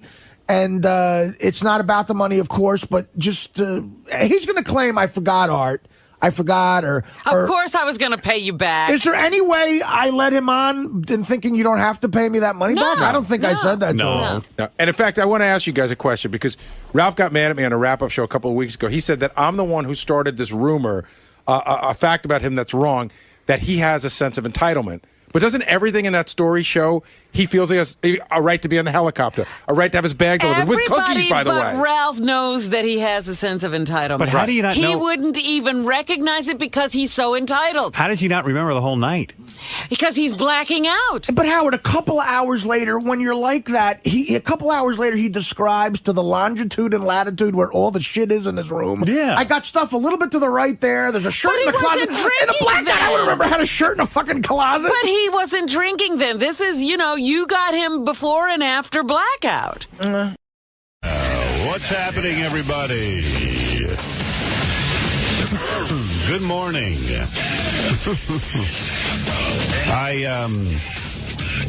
I must tell you that, what must I tell you? I guess I have nothing to tell you. Well, good morning, everybody. We got a big show for you today. Baba Booey just told me for about 10 minutes about his trip out to L.A. this weekend, and I guess he brought a bunch of listeners to the Jimmy Kimmel Show as part of some promotion, and it was funny as hell listening to Gary? Yeah, Baba Booey. It's just interesting to me to find out what goes on behind the scenes of any, any TV show. Baba Booey. What's going on back there at the Jimmy Kimmel Show? Well, don't even do it now because you just did it. And I said to him, I said, you're so interesting off the air, and then you get on the air, and then he kind of abbreviates it because he told me it already. Right, he skips part. Yeah. I always feel like when I'm looking at you telling the story, like right after I told it to you, that you're like bored. Yeah. But I'm not. I know. But it's not as good. It's not as fresh. It's almost like why I always say to Robin, let's not talk about something in advance, because then by the time I tell you again, it's fake. And I thought it was funny because I didn't even think what I told you I didn't think you'd find it interesting. I always think it's interesting when you go out to L.A. and you told me some interesting things. That's all I'm saying. Well, I hope it'll be interesting again. Who knows? I'm dying to know now. Yeah. How you doing? I'm doing good. Yeah. I think I'm better. Yeah? I don't know. I don't feel 100%, but I feel better, I guess. I don't know. It's the craziest thing with me. I really should get to a doctor. Well, now you're better, though. Sort of. It could go either way. I'm not sure what I am. But you're not, you're not like coughing and stuff so far. But I wasn't coughing before anyway. Well, no, you were like... Yeah, I was gross. What'd you do this weekend? I went to the basketball game yesterday. Oh, did you? I was thinking about that. Michael Jordan played. Last game in the Garden, probably. Was it fun to watch him? It was very much fun. was a good game. Did the Knicks win? The Knicks won by 1 point. And Michael Jordan scored 37, even though 39. And the Knicks still won. You know, Michael Jordan probably could have still played if he could be with a good team. Oh, he's good. It's the team that's failing him. Right. Yes, nobody else is doing anything. He's trying to hold the whole game up on his own shoulders, and he's 40 years old. Right. I don't think he can do that. He said that after the game. He was pissed at those guys. He said it's amazing that a 40-year-old guy is more, enthusiastic about the game than these 23-year-olds. Do you believe, by the way, that that's Michael Jordan's last game at the Garden? Yeah, he said he's leaving this year. Does he think like Pete Townsend and the Who? This is his farewell tour for the 100th time. Yeah, I don't think he's coming back again. He's still good. He can't. I mean, he could play. I mean, he could take a year off and come back at 42. I mean, even at 42, he's still better than half the guys in the NBA. You think? Look at how good he is now. Maybe you're right. The guy scored 39 points as a 40-year-old. Yeah, but he can't keep laying off and then coming back. That body's not going to do it. What if he kind of got with a team that had some really good players that he could just kind of come in and out of the game? How would he do with the Lakers? Oh, he'd do awesome. They don't need him. That's how good he would do. He's always with a team that needs him. Right. He's like us. We go to crummy radio stations when they're in trouble. Yeah. Nobody hires us when they're doing well. But, Robin, he's one of the owners of the team, right? Right. That's why he's with the Wizards. Well, actually, no. He used to be a part owner of the Bulls, and then he had to give that up to be the coach of the Wizards, No, he had to give up being part owner of the Wizards. To be the coach. Because it's a conflict. Yeah. Right. He couldn't be part owner and play. Yeah. Like somebody cared. Why can't you own the team and play? There's rules, I guess. Yeah, why? Who would make that rule? Because you know what? Have you ever met an owner that could play? I mean, they never predicted years ago that one of the players would become an owner. Because there's a guy in the NHL. Did Mario Lemieux have to give up his ownership? No, he was playing. Yeah, he owns he's one of the owners of the Pittsburgh Penguins, and he played. Yeah, but it's hockey. It's not basketball. Obviously, they have a different rule thing going on there. Yeah, why would an owner not be able to play? What's the conflict? Like, who? That sounds like one of those Tom rules. Like, Tom comes up with rules and... Yeah, who would even think of it? When Baba Booey was out in L.A., he went over to Jimmy's show, and I guess he was hanging out backstage, and he meets a couple of guys who are the lawyers who are in charge, because the show's live. They're in charge of hitting a button. They watch everything. They're the three guys, standards and practices. Standards and practices. If something gets weird, they can pull the show, Right. So they were shocked. They're just absolutely dumbfounded, Gary said, that... the lawyer said, well, who does your censorship? Who sits and hits the button on you guys? And we said, a weekender. An overnight. An overnight. We wish we had the overnight guys. It's one of the DJs who couldn't really get that much on-air work, so they offered him an air shift if he watched the button. Right. And they were like, well, how can that be? It's impossible that you would leave that up to somebody. Well, as Gary said and I said, the show's not that important to this company. Absolutely. And the content isn't that important, and it doesn't matter how badly the show gets obliterated. They don't care. No. There's not a lot of thought that goes into, well, we hit the button, but we made a mistake. Yeah, so it's over now. Yeah, don't worry about it. Next time you say that sequence of words, which will be 1,000 years from now, yeah, we like won't you're do ever going to say them again. Yeah. They have a team of lawyers. You have Dead Air Dave. I have Dead Air Dave. And it's a love fest over there. Like, everybody, they're invited to all the events. They all get along really well. They get along well because those guys are sort of professionals. It's three guys sitting there discussing something, trying to figure out how to make everything work. In this place, Tom doesn't feel like getting up early because he had cancer. But Tom shouldn't even be doing. Tom doesn't know. Tom knows nothing. But Tom, at least is the general manager, he doesn't feel like getting up early. You know what's one of the funniest? Well, it's not funny. You're not going to think this is funny. One of the weirdest things that happens is they will get rid of a phrase. Maybe it's something new that happened, and they're supposed to tell me so I can make sure that it doesn't happen again. They never tell you. But they forget to tell me, and then we'll be using it for like a week. And they don't tell you. And they don't tell me. And then all of a sudden somebody will go, that gets hit all the time. That button gets hit when you guys say that. And I was like, well, why wouldn't someone tell us? And then this random sort of line that changes. Here's Dead Air Dave.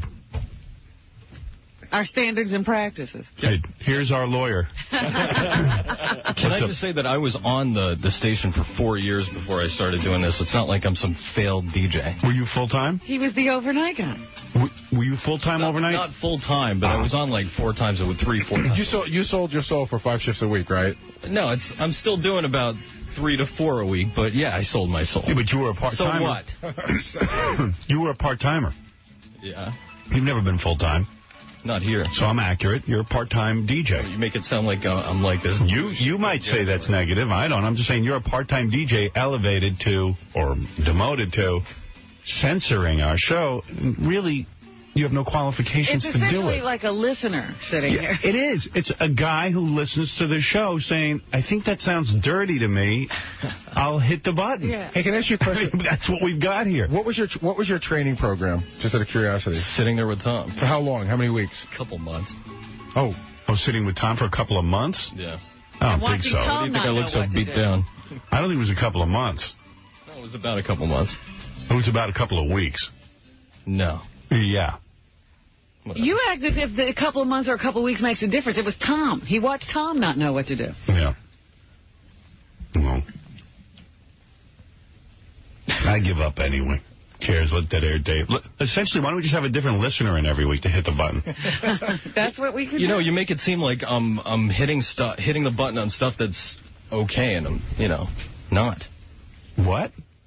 What'd you just say? Make it seem like I'm ruining the show. You are. I'm not. Have you ever... But here's the deal. What do you mean you're not? It's not your fault. But have you ever hit the button on something, and then the lawyer said it was okay, and that you probably could have let that one go? A couple times. Yeah. But it's not even that. It's like I've got to sit here and readjust the way I speak to satisfy some guy I really hardly know. It's stupid. I know. I don't have discussion with you. I don't know you. And You're really only talking to him. Yeah. I mean, essentially, there's my filter, right? I'm in league with Dead Air Dave, a guy I don't even know. I don't know. Yeah, you two have never had a talk about the show. As far as I know, you could be home, you could be a terrorist for all I know. Here we go again. But you are a radio start the music up again. Why would you say that, a terrorist? It's not that I think you're a bad guy. Yeah, you do. No, I don't. I don't think you're a bad guy. I think you're grasping for a job. And I understand that. But the station should hire an attorney who's an FCC attorney. That's what I thought when they offered it to me. I'm like, what? Yeah. Didn't Tom say to you, we want to send you to law school? On the company's dime. Yeah. It is kind of funny, but... I mean, you're following orders. I understand that. Yeah. My dad told me when he was in the Army, when they fought the guys in World War II, a lot of the guys were just following orders. Yeah, I just watched The Pianist this week. Well, that's what the Germans always said. Right. Oh, we killed a lot of Jews, but we were just following orders. Yeah, so Dave's like Goebbels. No, he's not even that high up. But Dave, did you want this job, or did they come after you? No, of course I didn't want it. They came after you, right? Yeah. Yeah, nobody wanted the job, Howard. All right. Nobody. No one. Too much. Well, anyway, hey, Dave, don't worry about it. Yeah. We get it. The company is just completely off its rocker. It's just, but my point is that the television show for Jimmy, they've got 3 lawyers sitting there. And they still can't get it right. You notice stuff slips out on that show all the time. It slips out. First of all, it's after midnight. So I think you should be able to do anything you want. It's midnight. The comparison is not what goes on Jimmy's show versus ours. It's that there's some thought being put into it. Yeah, they take it seriously. But this is these guys' whole job. Right. And they have some sort of law background where they deal with the government and standards and practices. Right, they're reading the FCC regulations. Yeah. They were in shock that we left it up to a part-timer. All right. All right, thanks, Dave. Thank you. Dead Air Dave, everyone. Everyone loves him. Everyone loves Dead Air Dave. His girlfriend just dumped him. What's up, Scott? Hey, Howard, man, the show is not on in Baltimore. They're playing sports. That's right, they are, because if you tune over, this is good news. We are on in Baltimore, but we're on FM now. Oh. What channel? We're on WXYV in Baltimore, live 105.7 FM. It's about time you guys hit FM, man. I've been listening to it since DC 101. There you go. So I've been, praying for a station in Baltimore that was on FM. We've been on AM for years, and I don't know how many years we've been on there. What, 10 years, 15 years? 12 years. There you are. I got you. Yeah, so... Oh, I love it. Yeah, with very little fanfare, we've been switched over to the FM side of things in Baltimore. But, again, going back to your original thought about the company thinking of you, how are people in Baltimore supposed to know? Like, this guy knows now. Yeah. Well, yeah, and I went onto the WJFK website, and it still has, like, the old lineup, but yet the... Well, the great thing about me is somehow word gets out that I'm on FM. But wouldn't it be nice if, like, during the sports show they ran some promos that said, hey, if you're looking for Howard, he's over here now? Yeah, well... I think they're hoping that our listeners will get into the sports show, and then it will be up to me to create a whole new audience on FM. I don't care. I'm glad we're on an FM station. You know what's amazing to me? I was watching the SAG Awards on E. You know, they have the red carpet coverage. Yes. Which is a good little franchise for E, because I always think to tune to E for red carpet anything. So I knew the SAG Awards were on at 8 o'clock on I forget, Ted Turner Network or some... TNN? Something like that. TNT, I think. TNT, TNN, I don't know one from the other. So, you know, I figured, well, okay, I'll watch E. I said to myself, I don't see one promo on E ever. No mention of our television show. Right. Like they promote, like they said, okay, Anna Nicole Smith every minute. Then they go, 8 o'clock, Anna Nicole, Supersize. 9 o'clock, E! True Hollywood Story of Lisa Marie Presley. Every second, the E! Like, and even my girlfriend said to me, who cares about Lisa Marie Presley? Yeah, how could she even have a True Hollywood Story? But they promote it every minute. And then they go at 10 o'clock, the Michael Essien show. Oh, yeah. Which is like a high school kid who has his own talk show. And the show's not bad. It's a funny show. I watched it. But they never, ever mention... You wouldn't know you were actually on E. Not only do they... Although they did say 11 p.m., nothing important will happen. Not only do they not mention you, but I happen to be up watching the show on Saturday night. Yeah. And, you know those crawls I go across? Yeah. I saw this one. I had to remember. I don't know what they're called, but it mentioned that the nominations are out for the Science Fiction Awards. Yeah, that's important to ruin my show. Over Fred Durst. Yeah. Oh. Hey, Howard, can I ask you a question? But don't you think that's kind of... What do you think's going on over at E that they don't even promote the show? I think they think that you're so big that you don't need promotion. Yeah, but every show... I mean, even MTV promotes Ozzy because it's good for them. It says, hey, we're here. This is what we're about. I think it's almost like they're embarrassed by me. They're hiding the show. They're like, you know what? The show does get big ratings, and we can promote during the show, but let's keep it a secret. Like, wouldn't you run a promo that said... Tune in tonight, Fred Durst spills it all about Britney Spears. Yeah, I mean, build an audience for it, for Christ's sake. Have you ever seen E! promote us? No, never. Not in the entire time we've been there. Never. They never do a special... Here's Robin Radzinski. Is she here? I got to ask her if she knows anything about this. She talks to E! every once in a blue moon. Mm-hmm. I mean, what is that about? Like, it's like as if CBS wouldn't mention David Letterman or one of their signature shows. I agree. It's very disappointing. Don't you think it's that they're embarrassed by my show and that... No, I think Gary hit the nail on the head. What they believe that that you drive an audience and but they don't let's, need to. But wouldn't it help to drive more people to the show and build on it? Absolutely. And when we have a special event like or a great show that we want to promote, they will put something on, but it just doesn't run often enough. Like we put on a special promo for Fred Durst.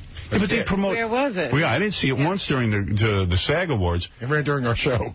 Yeah, I mean it's nutty. I think they're ashamed of my show.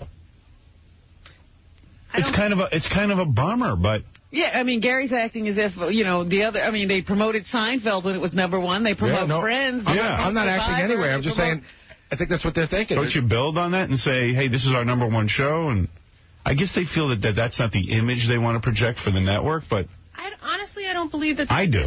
Well, then what would be it? They believe that you're big enough that you create your own audience here in the morning, perhaps. I think they were afraid that, like, Richard Gere will tune into E! to watch some vanity piece on himself, and he'll see Howard Stern and go, oh. Well, that you're talking about it this morning will certainly raise the issue. No, it won't. It will not. They don't care. They don't really care about the show. Yeah, talking about those crawls didn't stop them. Just made them smaller. Yeah, it's kind of bumming me out. Well, talking about the crawls, the only thing that helped was that for a while the screen was morphing. Yeah, so now it's smaller, but they're still there. I know. I didn't see one during the SAG Awards. No crawls? No, not on the red carpet, Are you kidding? Because I would have ruined it.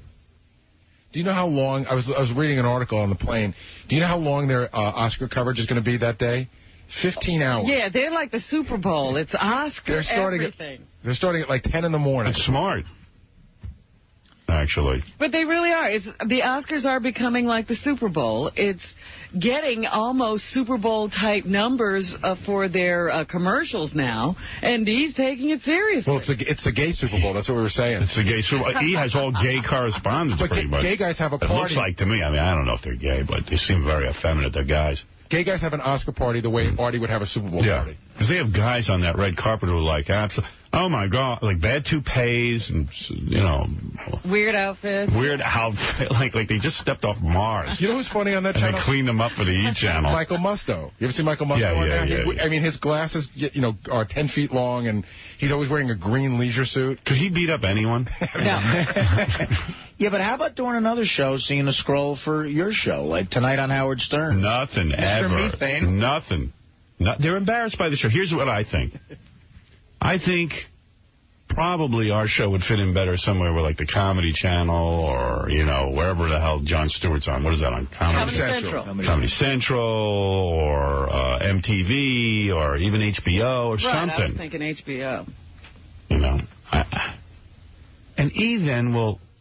I don't get them, though. Shuli, yeah, you're on the air. Yeah, Howard, I just want to say, man, I really, you know, it's sad that E! has no right, that they don't put any of your commercials on. Every second commercial for that channel is Girls Gone Wild. That's a good point. They promote the hell out of that show. Every commercial is like the nastiest thing you ever seen. Well, they have that Ibiza. They go to Ibiza with Jenna Jameson or whoever, Brooke Shields or whatever. Brooke Burke or whatever, yeah. Some Brooke. Wild on or whatever. Wild on something. You know, and it's like, well, they promote that. I mean, it's not really the E! imagery. Your show's a billboard. It's like a big billboard. And the only Fred Durst commercials they ran were during your shows. And Mindy says she likes me. I mean, I like Mindy. I'm a fan. She comes to visit, and she seems nice, and I feel like she likes us. Yeah, well, maybe she just likes our ratings. I don't know. But they don't seem... I don't know. Hey, Pete, you're on the air. Yeah, how you doing, Howard? Hey, brother. I think I got an idea why you're always feeling sick. Not always feeling sick. I've been sick for about 2 weeks. I think Beth gave you an STD. Oh, come on. That's terrible. What are you saying? Maybe hepatitis like Sam and Tommy. Oh, come on. There's no chance? Have you been checked out? Yes. No, I have no STDs. When were you checked out last? Yesterday. They did a complete workup. They found out that... no, I have a bad cold, and... Well, I had a cold. Well, maybe, I don't know. But it's not an STD. Yeah, I got a cold. How do you get an STD from that? Because, you know, Beth, her ex-boyfriend calls her still. Maybe they have a thing on the side going. Okay. Will you stop with your animal theories? Jesus. All right, I'll go get checked out. Yeah. Hey, Jay. Howard, who's this little freak Michael Essie? This guy's a nerd, and they keep promoting him all over the place. It's a cute show, actually. I saw it once. It was this kid in high school. Yeah, I want to check it out. I haven't seen it yet. He does a show from his living room. And his dad works the camera, and, you know, it's one of these kind of things. And it's cute. But they have promoted the hell out of it. Nothing, though. That guy, you know, I used to steal his money from him in high school. All right, thanks. But it's a cute little show, you know, and I saw one episode where one of the girls from TLC or something comes to his house, and it was cute, but... He gets good guests. Yeah, but what essentially is flawed with the show is now that it's on E!, they're doing it for E! In other words, it's not... they're coming because of E! It's not what he could do on his own. Yeah, so the show isn't... Yeah, I think it's not that difficult now for him to get guests. It was funny to watch him try and get a guest when he was nobody. Now that he's on E!, these people are forced to do it. But I'll tell you how well they've promoted it. I've never seen the show, yet I'm aware of it. Yeah, exactly.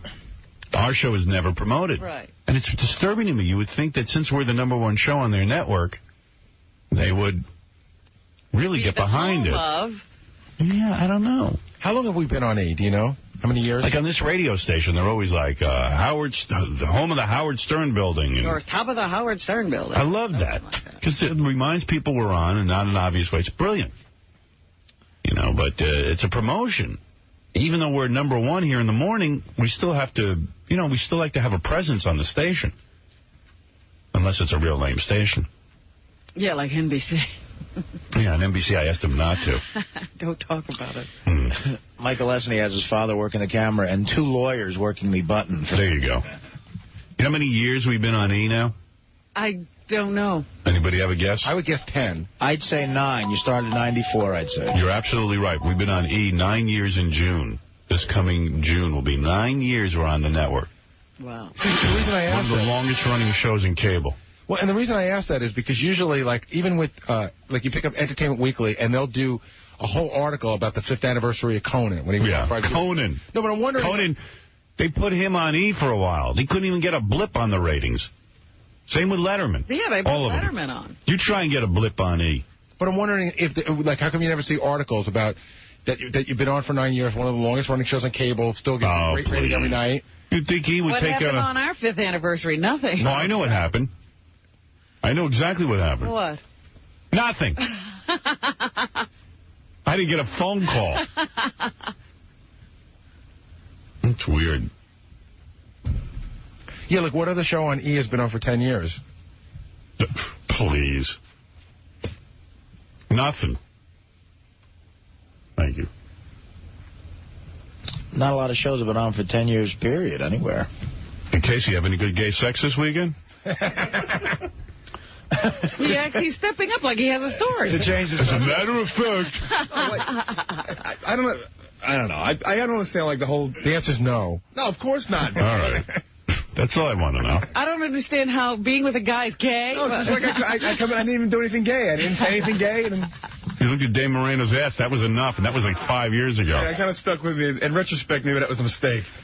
Don't you think Dan Marino's ass is really good? I'm still going record. The guy's got a big ass. I'm telling you. All right. That's not what you said. You said it was a nice ass. I didn't say it was nice. I said it was okay, big. whatever. He said it was a funny looking ass. And I was like, what are you looking for? Exactly. It did look funny. That's all he said. But as opposed to, like, you know what a nice ass looks like. No, it doesn't look regular. You evaluated Dan Marino's ass. His ass looks out of proportion if you watch the videos. That's all I'm saying. Oh, boy. It's not getting any better.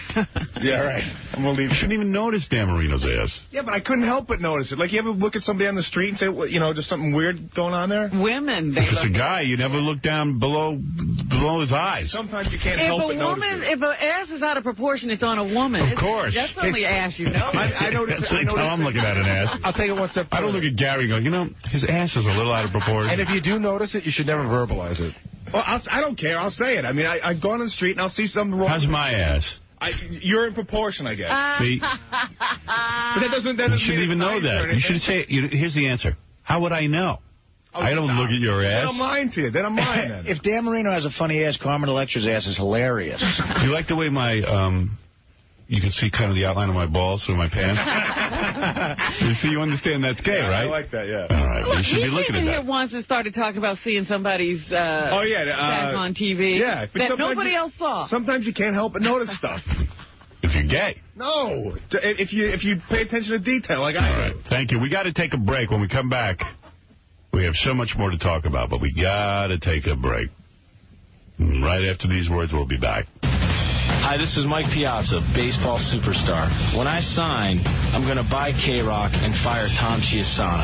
Now here's Howard Stern. You're listening to a man who never spanked his kids because he was too busy spanking his monkey. That's not the reason why.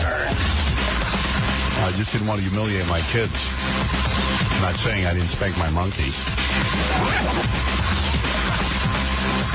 Well, I just saw Stuttering John, who decided to show back up to work. All weekend I was getting phone messages. From Stuttering John. Really? What did he say? Call me, bro. Call me, bro. Last guy who called me bro. Last guy who called me bro was Scott Einziger. Oh. Don't call me bro. And did you call him? No, of course not. Why would I call him? Why would I waste my time calling him? I wonder what he wanted. No, I got no beef with the guy. I'm the guy who gave him permission to go off and do I'm a Celebrity, get me out of here. And they were paying him $100,000 or something to go do it. And I said, you know what? I'm not going to tell you not to make that money. That's serious money. I said, but when are you going to be going? So he says, well, I'm gone for two weeks. 2 weeks. And one of them were on vacation. One of the weeks I'm on vacation. Yeah, you owe me $100. Give it to me. What's that for? He gave me my 900. He owes me another 100. You only took $1,000. Give me $1,000. Oh, is that from the race? Yeah. He owes me money, too. Where's mine? I bet you too. Yeah. Howard. Howard? Yeah. Get a jockstrap? Where's your dress? I thought it was a dress, right? No, it was a jockstrap, wasn't it? A jersey and a jockstrap. Oh, a jersey. Yeah. Marco's jersey and a jockstrap and heels. Do we have Marco's jersey? You get it. And you better make good on your bet. You know I will. Anyway, so Stuttering John says to me before he goes to Australia or whatever it is, I'm going to be gone 2 weeks. 1 week on vacation and another week, and then I'll be back. I said, fine. That's okay with me.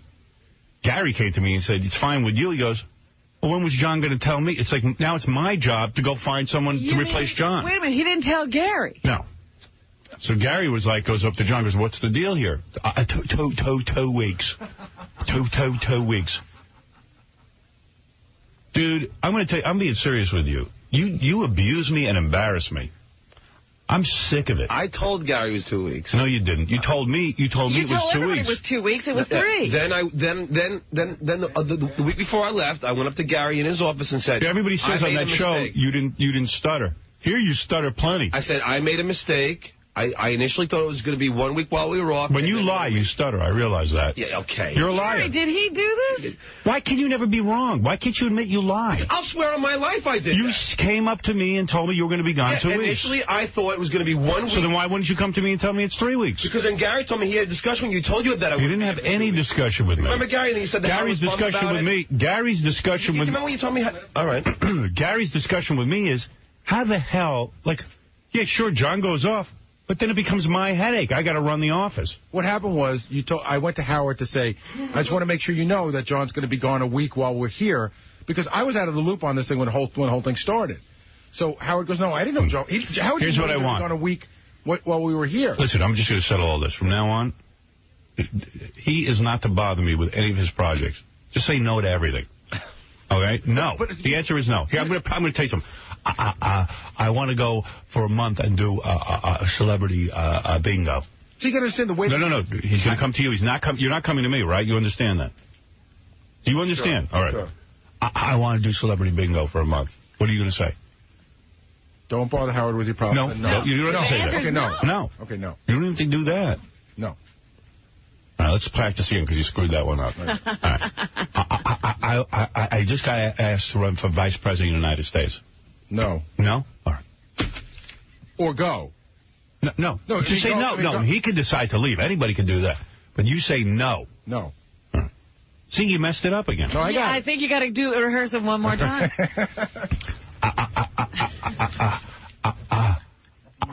I just got asked for 2 weeks. No. Perfect. Yeah, that was good. He didn't even get out the request. That's right. You just heard 2 weeks. There's my answer, no. Because I'll tell you why. You're like a child. I have no problem with you doing anything. The thing I have a problem with is, if you're going to leave, know the days you're going to leave. Be a man just one goddamn time in your life and know, I got a job. You think I could leave for 3 weeks and tell everyone I'm leaving for 2 weeks? You think I can do that? At the end of 2 weeks, this is what should have happened. This is what I should have seen on your reality show. You stand up on a goddamn rock and you go, oh, my God, I'm not at my real job. I told Howard 2 weeks. I have to leave. And you leave. I'm a celebrity. Get me out of here. Yeah, you announce, I'm a celebrity. Get me out of here. I'm telling you. Because if you leave here, you're no longer a celebrity. I'm telling you. You're a regular person, and it isn't fun being a regular person. Trust me. Not being under my wing is not fun. Go ask Jackie. Taking Scott Einzinger's stolen leftovers. It's not fun, nor funny. Remember that. Big shot. I'll be gone. And by the way, I saw 2 episodes of your show. Yeah. Why can't I see that stuff? Sure. Yeah, but this woman was a real beast. I mean, a pig. So it might have been a rape. Yeah. Oh, that's a rape. I mean, this pig of a woman, like, she had sex with some young kid. Yeah. Boy. Right. And you think, wow, lucky kid. He's 15, got to bang some hot chick. Man, you got to see this. Artie, no offense, she looks like you in a dress. No offense taken. I mean it. But that's when it's rape, when it's girl on guy, if the chick's ugly. Right. It's rape. Yeah, this is definitely a rape. Yeah, 42-year-old teacher's aide was charged with raping a 15-year-old Long Island boy in her home. And she's married with kids. I'm like, goodness, how embarrassing could this be? What could that pay? Teachers don't get paid. Nothing. Imagine teacher's aide. It's probably like $10 an hour. So anyway, she's up on charges. The neighbors say she was a nice woman. But yeah.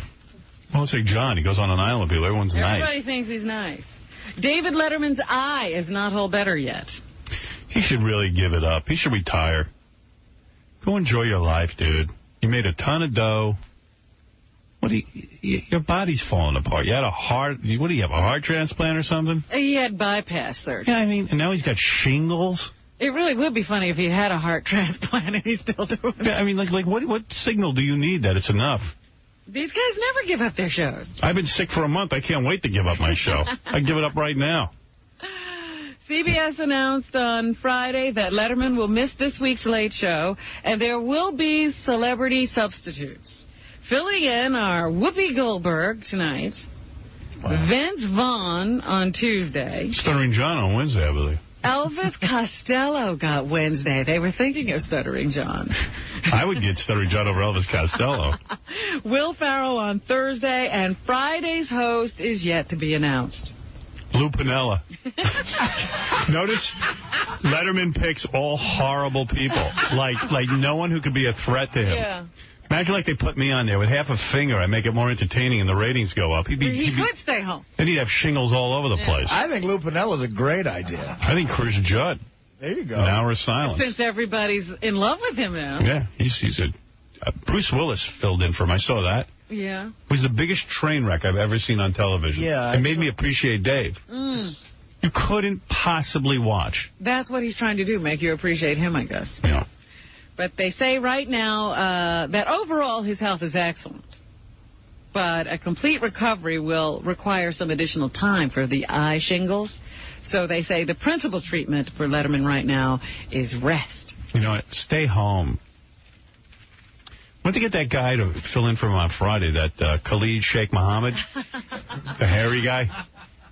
I'd watch that. Now tonight's Top 10. Tonight we're going to talk to Demi Moore and Magic Johnson. These are my guests. Welcome. I am the guy who did 9/11. Yes. I will answer your questions about 9/11 and how I planned it and caused havoc. The top 10 reasons why I destroyed the World Trade Center. Number 10, the white man is the devil. Number 9, Allah told me. But it would be great. Tune in. When I was planning 9/11, I made a doody in my pants.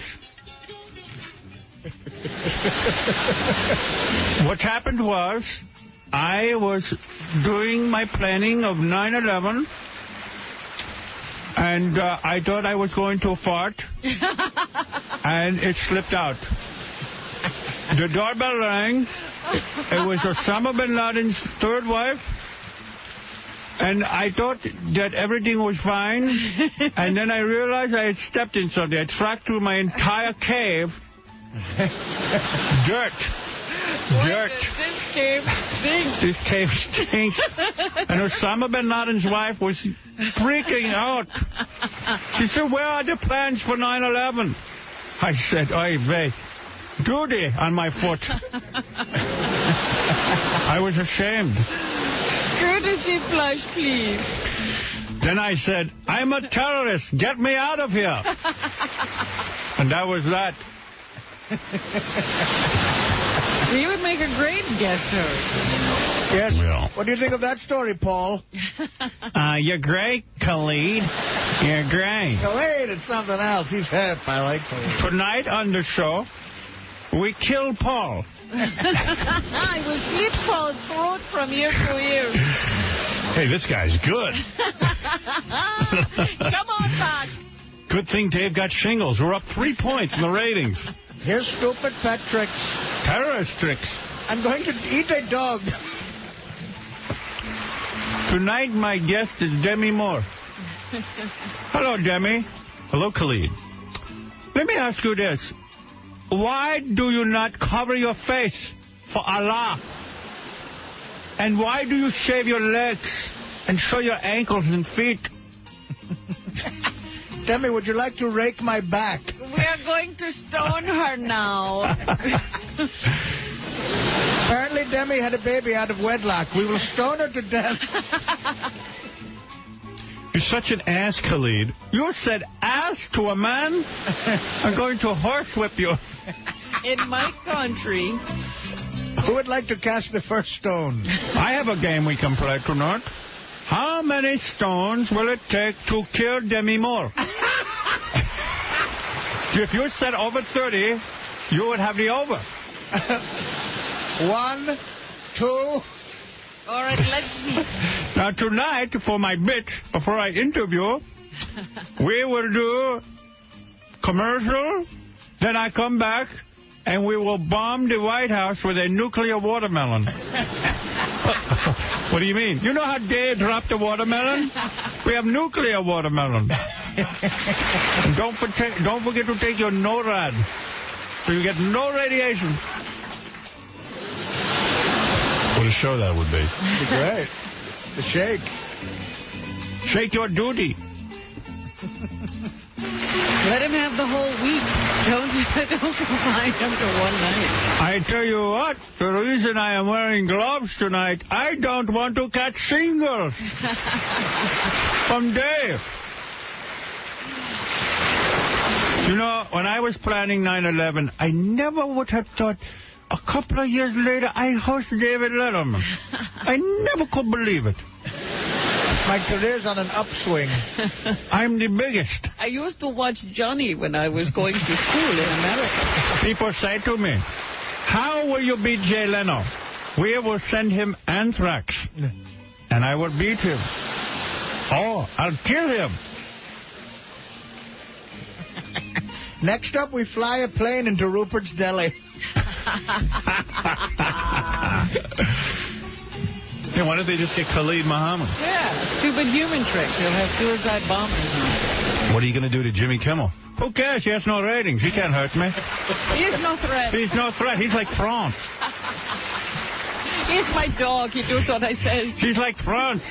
He do nothing. Nothing. He's not a factor for me. How in the hell did Leno get Stuttering John? Didn't we offer him? Well. So, yes, you can see all substitutes on Letterman this week. Maybe I'll do Friday's show.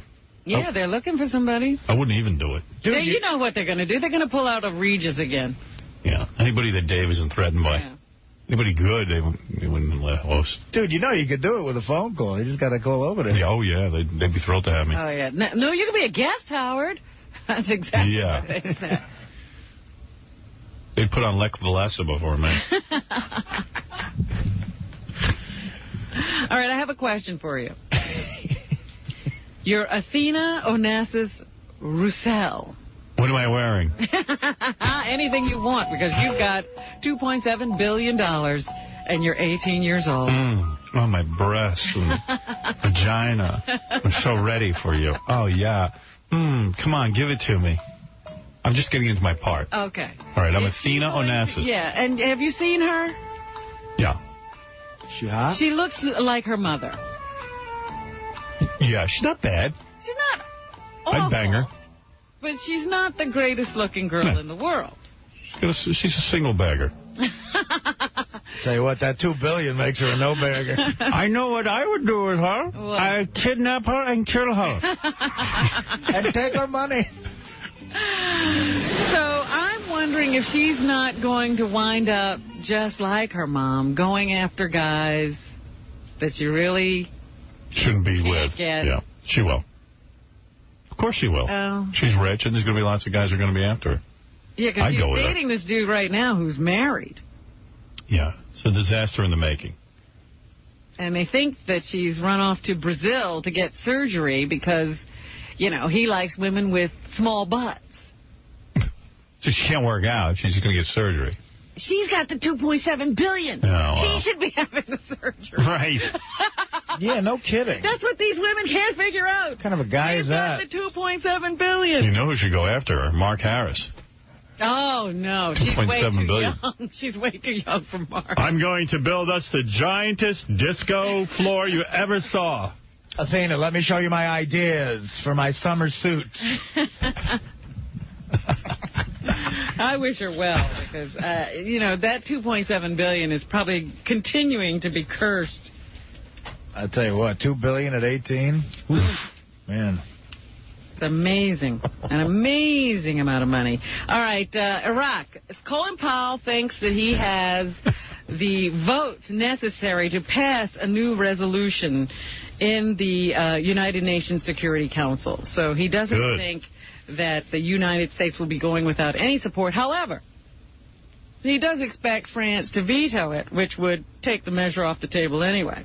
Isn't it weird how we have to beg all these countries to go along with us? Let's stop the charade. They're not into it. We are. Let's do it. Come on. Stop the begging. But the president has reserved the right to take action no matter what the UN Security Council says. So he's given a deadline of March 17th for compliance. And I suppose that is when we will be going to war. However, the anti-war machine is up and running and just humming along. There were more protests over the weekend. Whoa! And here is some natural sound of protesters carrying mock coffins to the U.S. Capitol on Sunday, C5. I heard those chicks in L.A. got naked. Did they? I wondered what had happened. In D.C., I don't think they did, but the Raelians got naked outside in L.A. What? Anybody got footage? Yeah, I've got to get some of that.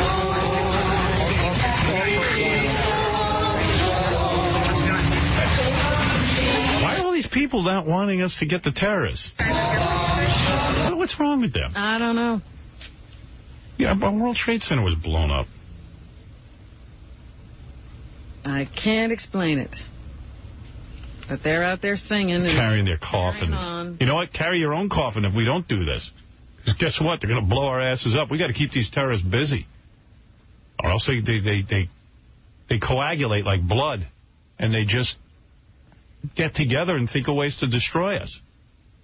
Got to keep bombing the hell out of them, wherever we can find terrorists. The people who are there singing and carrying the coffins don't realize that they are prime targets. They're not going to look at a piece of videotape and say, oh, this person carried a coffin. They didn't want us to go to war, the United States to go to war with Iraq, so let's not blow them up. They just want to kill Americans. We see these people as pussies.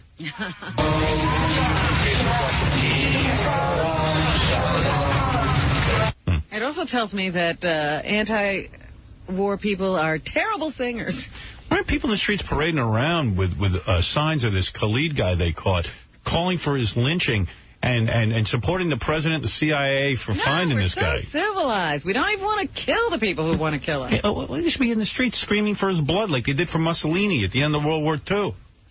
Should be kicking his naked corpse in the street. We would have to suffer a lot more. You know, I mean, we should be blown up a lot more before people get the message that we can't just sit around. Yeah, what's going on in this country? A bunch of pussies.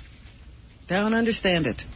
Anyway, we're now also finding out that Iran probably has a more advanced nuclear program than we ever thought before, and that North Korea has set off another rocket of some sort to test out their nuclear capabilities.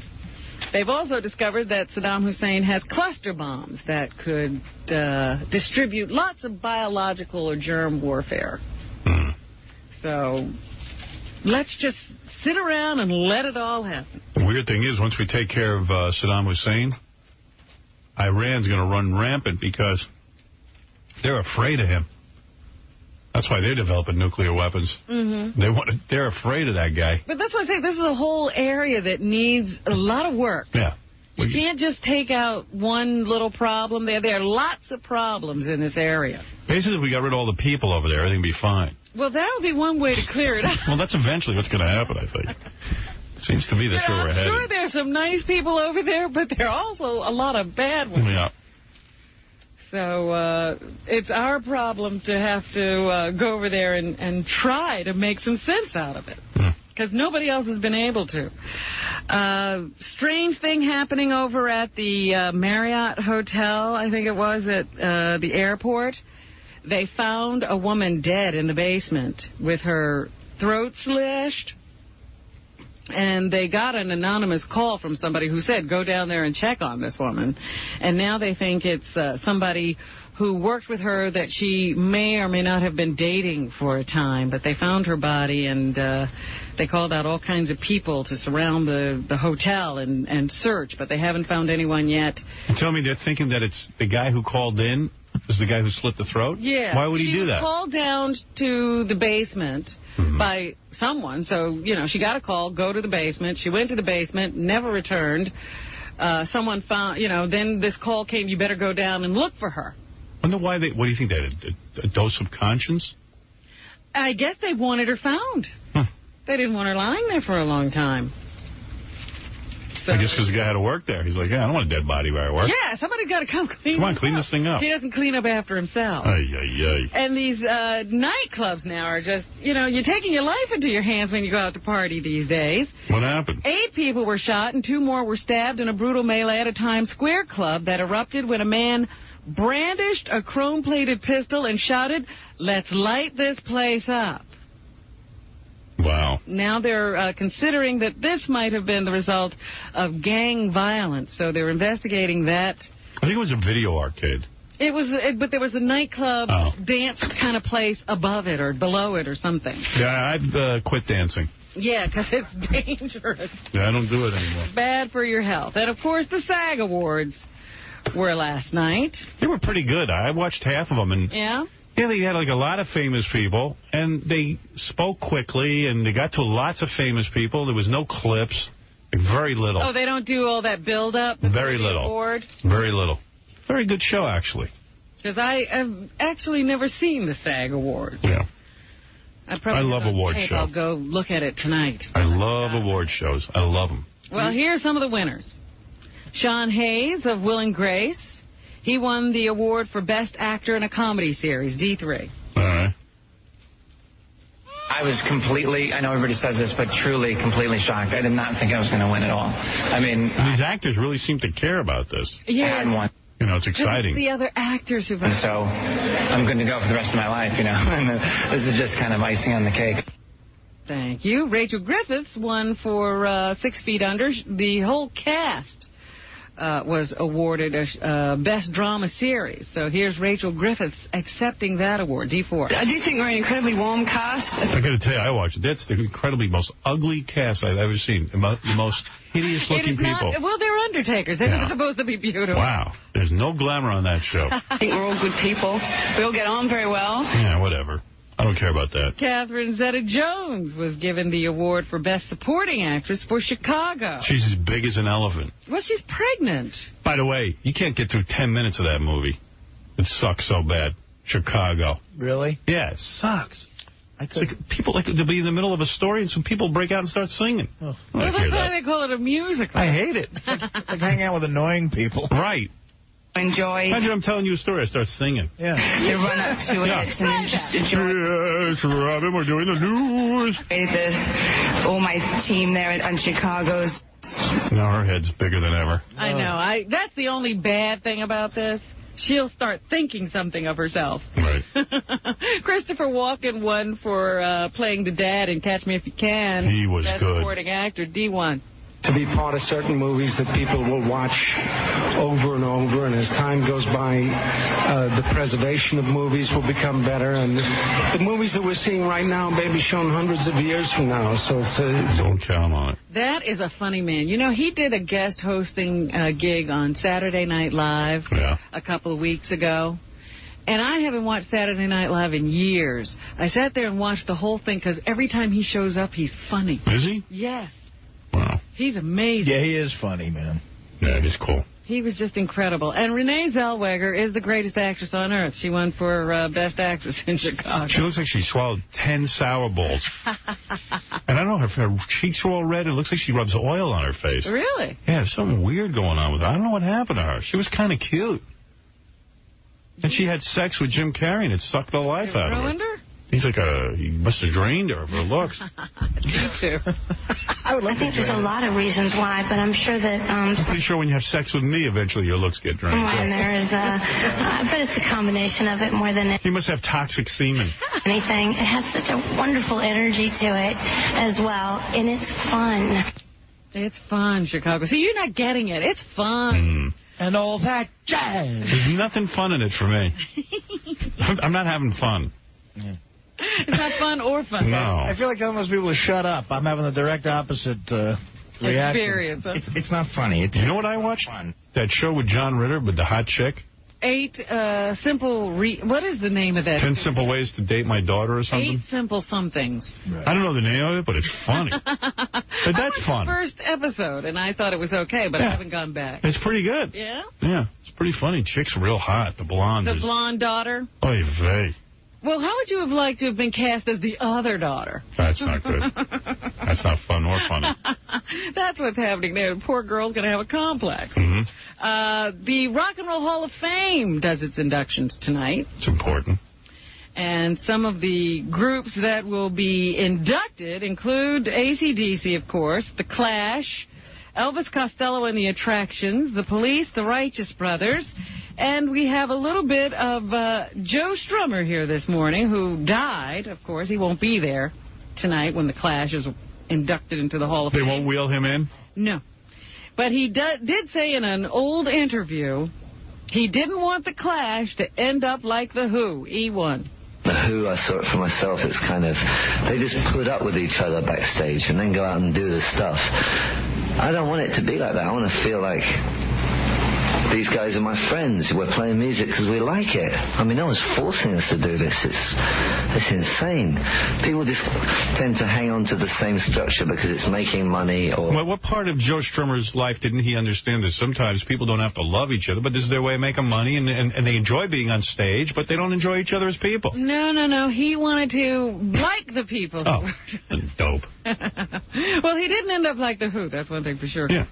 Well, actually, he did. He ended up like the dead member of The Who. That's true. I was about to say they're still here, but no. They're really not. He's like John Entwistle. Yeah. But at least he wasn't accused of child porn, though. Right. And Sting of The Police, during a press conference, once talked about what songwriting is like. E2. I wish I could explain what happens, but here's my analogy. You get an idea, a single idea, like a seed. And that seed, by some code... I think this is like when I thought of going on MTV as Fart Man.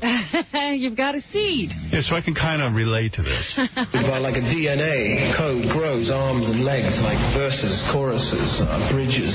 Remember when I first thought up painting women's breasts green? It was just a seed of an idea, and then I let it grow. A germ. And that, all you do as a songwriter is monitor that. You don't make it. You don't write it. You just monitor this growth. All right, genius. So do you monitor the growth?